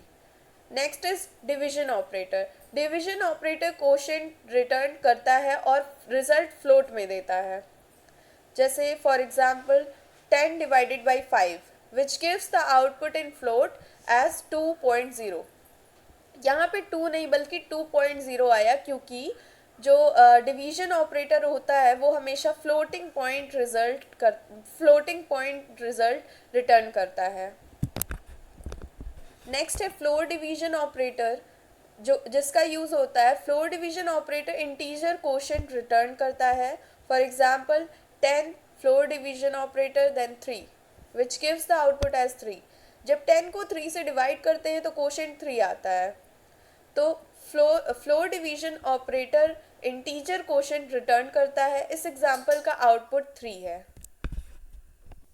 अब बात करते हैं मॉडुलस ऑपरेटर का। मॉडुलस ऑपरेटर डिवीजन के बाद रिमाइंडर रिटर्न करता है। 10 modulus operator 3 which gives the output as 1। 10 को 3 से डिवाइड करने पर quotient is equal to 3 and reminder is equal to 1, इसलिए आउटपुट 1 आता है। इसलिए मॉडुलस ऑपरेटर का डिस्क्रिप्शन है कि it returns the reminder. Next is exponentiation operator, एक नंबर को दूसरे नंबर की पावर तक रेज करता है, जैसे 2 ∧ 3 which gives the output as 8। यहाँ बेस 2 है, पावर 3 है, मतलब 2 × 2 × 2 इज इक्वल टू 8, इसीलिए आउटपुट 8 आता है। It raises one number two the power of another. अब हम पढ़ते हैं कंपैरिजन ऑपरेटर्स के बारे में। पाइथन में दो वैल्यूज़ को कंपेयर करने के लिए कंपैरिजन ऑपरेटर का यूज़ होता है। कंपैरिजन का रिजल्ट हमेशा ट्रू या फॉल्स होता है। पाइथन में 6 कंपैरिजन ऑपरेटर्स दिए गए हैं, जैसे कि फर्स्ट है equal to operator. Equal to operator check करता है कि क्या दोनों वैल्यूज़ इक्वल हैं या नहीं। For example 10 is equal to 5 which gives false. यहाँ 10 और 5 इक्वल नहीं है, इसीलिए आउटपुट फॉल्स आता है। Not equal to operator check करता है कि क्या दोनों वैल्यूज़ डिफरेंट है। 10 is not equal to 5 which gives true. Then greater than operator check करता है कि लेफ्ट साइड की वैल्यू राइट साइड से बड़ी है या नहीं। For example 10 is greater than 5 which is true, so it will give the output as true. Next है लेस देन ऑपरेटर, जो कि चेक करता है कि लेफ्ट साइड की वैल्यू राइट साइड की वैल्यू से छोटी है या नहीं। For example 10 is less than 5 which is false. And next is greater than और इक्वल टू। ग्रेटर देन और इक्वल टू ऑपरेटर चेक करता है कि लेफ्ट वैल्यू राइट वैल्यू से बड़ी है या उसके बराबर है या नहीं। तो 10 is greater than equal to 10 which is true. 10 is equal than to 10 is equal than 10। Next is less than और इक्वल टू। लेस देन और इक्वल टू ऑपरेटर चेक करता है कि लेफ्ट वैल्यू राइट वैल्यू से छोटी है या उसके बराबर है या नहीं। तो 10 is less than equal to 5 which is false. 10 is not less than 5 और 10 इज नॉट इक्वल देन 5।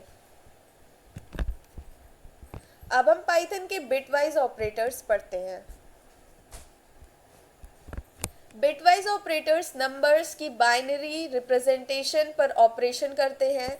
ये पूरे नंबर पर नहीं बल्कि हर बिट पर अलग अलग ऑपरेशन करते हैं। कंप्यूटर इंटरनली नंबर्स को 0 या 1 यानी बाइनरी फॉर्मेट में स्टोर करता है। सबसे पहला है left shift operator. Left shift operator number की सारी बिट्स को लेफ्ट में स्पेसिफाइड पोजीशन तक शिफ्ट करता है। हर एक शिफ्ट नंबर को 2 से मल्टीप्लाई करता है। इसका सिंटेक्स है x then left shift then n। यहाँ x नंबर है और n है कितनी पोजीशंस लेफ्ट शिफ्ट करनी है।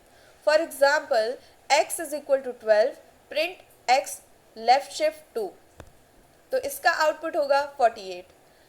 सबसे पहले 12 का बाइनरी रिप्रेजेंटेशन देखते हैं जो कि है 0001100। अब लेफ्ट शिफ्ट 2 का मतलब है बिट्स को 2 पोजीशंस लेफ्ट शिफ्ट करना, तो 44411 एंड 00 इसको 2 पोजीशन से लेफ्ट शिफ्ट करना है। तो जो लेफ्ट साइड के 2 जीरोज होंगे वो डिस्कार्ड हो जाएंगे एंड फिर ये हो जाएगा 00, 11 एंड 4 टाइम्स 0। अब इस बाइनरी वैल्यू का डेसिमल वैल्यू 48 होता है, इसीलिए आउटपुट में 48 आएगा। अब एक फॉर्मूला रिटन है x लेफ्ट शिफ्ट n is equal to x into 2 to the power n। मतलब अगर नंबर को n पोजीशन लेफ्ट शिफ्ट करें तो वो 2 टू द पावर n से मल्टीप्लाई हो जाता है, जो कि एक शॉर्ट ट्रिक है लेफ्ट शिफ्ट निकालने के लिए। अब हम बिटवाइज ऑपरेटर का सेकेंड ऑपरेटर पढ़ते हैं जो कि है right shift. Right shift operator number की सारी बिट्स को राइट साइड में शिफ्ट करता है। हर एक राइट शिफ्ट नंबर को 2 से डिवाइड करता है, जिसका सिंटेक्स है x राइट शिफ्ट n, जहाँ पे x नंबर है और n नंबर ऑफ पोजीशंस हैं जो कि राइट शिफ्ट करनी है। For example x is equal to 48, print x right shift 3। तो पहले हम 48 को उसके बाइनरी रिप्रेजेंटेशन में देखते हैं जो कि है 00110000। अब राइट शिफ्ट 3 का मतलब है बिट्स को 3 पोजीशन राइट शिफ्ट करना, तो हम राइट साइड में जो 3 ज़ीरोज़ हैं उनको डिस्कार्ड कर देंगे, तो हमारी वैल्यू हो जाएगी 00000, 5 टाइम्स 0 देन 11 देन 0। तो इसकी डेसिमल वैल्यू 6 होती है, इसीलिए आउटपुट में 6 प्रिंट हो जाएगा। और एक फॉर्मूला भी गिवन है x right shift n is equal to x divided by 2 to the power n।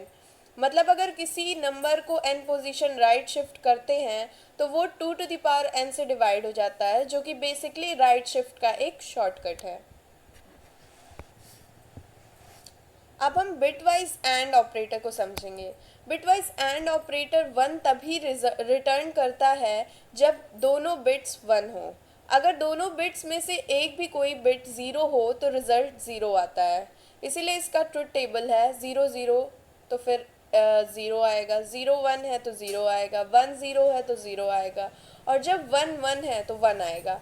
इस ट्रुथ टेबल से पता चलता है कि सिर्फ लास्ट केस में जब a इज इक्वल टू 1 और b इज इक्वल टू 1 होते हैं तभी रिजल्ट 1 होता है, बाकी सभी केसेस में 0 होता है। For example x is equal to 10, y is equal to 4, then print x and y, जिसका आउटपुट 0 आएगा। तो इसको पहले समझते हैं। सबसे पहले दोनों नंबर्स को बाइनरी में कन्वर्ट करेंगे। 10 का बाइनरी रिप्रेजेंटेशन होगा 1010 और 4 का बाइनरी होगा 0100। अब हम एंड ऑपरेशन परफॉर्म करते हैं। हम दोनों के बाइनरी रिप्रेजेंटेशन को लिखेंगे एंड कंपेयर करेंगे उसको एंड ऑपरेटर से। जैसे 0 0 तो 0, 1 0 तो 0, 0 1 तो 0, 1 0 तो 0। इसीलिए अब 0000 का डेसिमल वैल्यू 0 होता है, इसलिए आउटपुट में 0 प्रिंट हो जाएगा। और नेक्स्ट बिटवाइज ऑपरेटर इज और ऑपरेटर। बिटवाइज और ऑपरेटर 1 रिटर्न करता है अगर कम से कम एक बिट 1 हो। सिर्फ तब रिजल्ट 0 आता है जब दोनों बिट्स 0 हों। इसका ट्रुथ टेबल है 0 0 तो 0, ज़ीरो वन है तो वन, वन ज़ीरो है तो वन, वन वन है तो वन। इस ट्रुथ टेबल से पता चल रहा है कि अगर किसी भी पोजीशन पर एक भी बिट वन है तो रिजल्ट वन होगा। सिर्फ ज़ीरो ज़ीरो का रिजल्ट ज़ीरो होता है। अब एक एग्जाम्पल देखते हैं। x is equal to 10, y is equal to 4। Print x और y। इसका आउटपुट 14 आएगा क्योंकि 10 का बाइनरी रिप्रेजेंटेशन 1010 होता है, जो कि हम लास्ट स्लाइड में भी देख चुके हैं। एंड 4 का बाइनरी रिप्रेजेंटेशन 0100 होता है। अब इसमें हम और ऑपरेशन परफॉर्म करेंगे। तो 00 है तो दोनों बिट 0 हैं तो 0 आएगा, 10 है तो एक बिट 1 है तो 1 आएगा। सिमिलर है, 01 है तो 1 आएगा, 10 है तो 1 आएगा। अब 1110 का डेसिमल वैल्यू 14 होता है, इसीलिए आउटपुट 14 प्रिंट हो जाएगा। अब बात करते हैं बिट वाइज नॉट ऑपरेटर की। Bit wise not operator number की हर बिट को इन्वर्ट कर देता है, मतलब 0 को 1 बना देता है और 1 को 0 बना देता है। इसका सिंटेक्स है bitwise operator then x. यहाँ x नंबर है जिसके बिट्स इन्वर्ट करने हैं। For example x is equal to 5, print not bitwise not operator then x। तो इसका आउटपुट होगा -6। सबसे पहले 5 का बाइनरी रिप्रेजेंटेशन देखते हैं। 5 का बाइनरी रिप्रेजेंटेशन है 1 2 3 4, 5 टाइम्स 0 1 देन 0 देन 1। अब बिट वाइज नॉट लगाने पर हर बिट इन्वर्ट हो जाएगी, मतलब जो 0 है वो 1 हो जाएगा, जो 1 है वो 0 हो जाएगा। इस ऑपरेशन का रिजल्ट -6 आता है, इसीलिए आउटपुट में -6 प्रिंट हो जाएगा। अब नेक्स्ट बिटवाइज ऑपरेटर है XOR operator. Bitwise XOR operator 1 तब रिटर्न करता है जब दोनों बिट्स अलग हों। अगर दोनों बिट्स सेम हो तो रिजल्ट 0 आता है। जैसे 0 है तो 1, 0 है तो 0, 0 1 है तो 1, 1 0 है तो 1, 1 1 है तो 0। इस ट्रुथ टेबल से पता चलता है कि 0 एक्सॉर ऑपरेटर 0 का वैल्यू आएगा 0, देन 0 1 का 1 और 1 0 का 1 और 1 1 का 0। यानी जब बिट्स डिफरेंट होती हैं तभी रिजल्ट 1 होता है। For example x is equal to 10, y is equal to 4, print x XOR operator y, जिसका आउटपुट आएगा 14। तो सबसे पहले हम इसको बाइनरी में कन्वर्ट करेंगे 10 और 4 को, फिर उस पर एक्सॉर ऑपरेशन परफॉर्म करेंगे। एक्सॉर ऑपरेशन में जब बिट्स डिफरेंट होंगी तो वहाँ पे 1 आएगा, अदरवाइज 0 आएगा। तो अब इसका जो आउटपुट आएगा वो 1110 आ रहा है, तो इसकी डेसिमल वैल्यू 14 होती है, इसीलिए आउटपुट 14 आ जाएगा। इसी के साथ बिटवाइज ऑपरेटर्स को भी हमने कंप्लीट कर लिया है। तो अब हम मिलते हैं नेक्स्ट लेक्चर में। That's all for this video. Thanks for watching.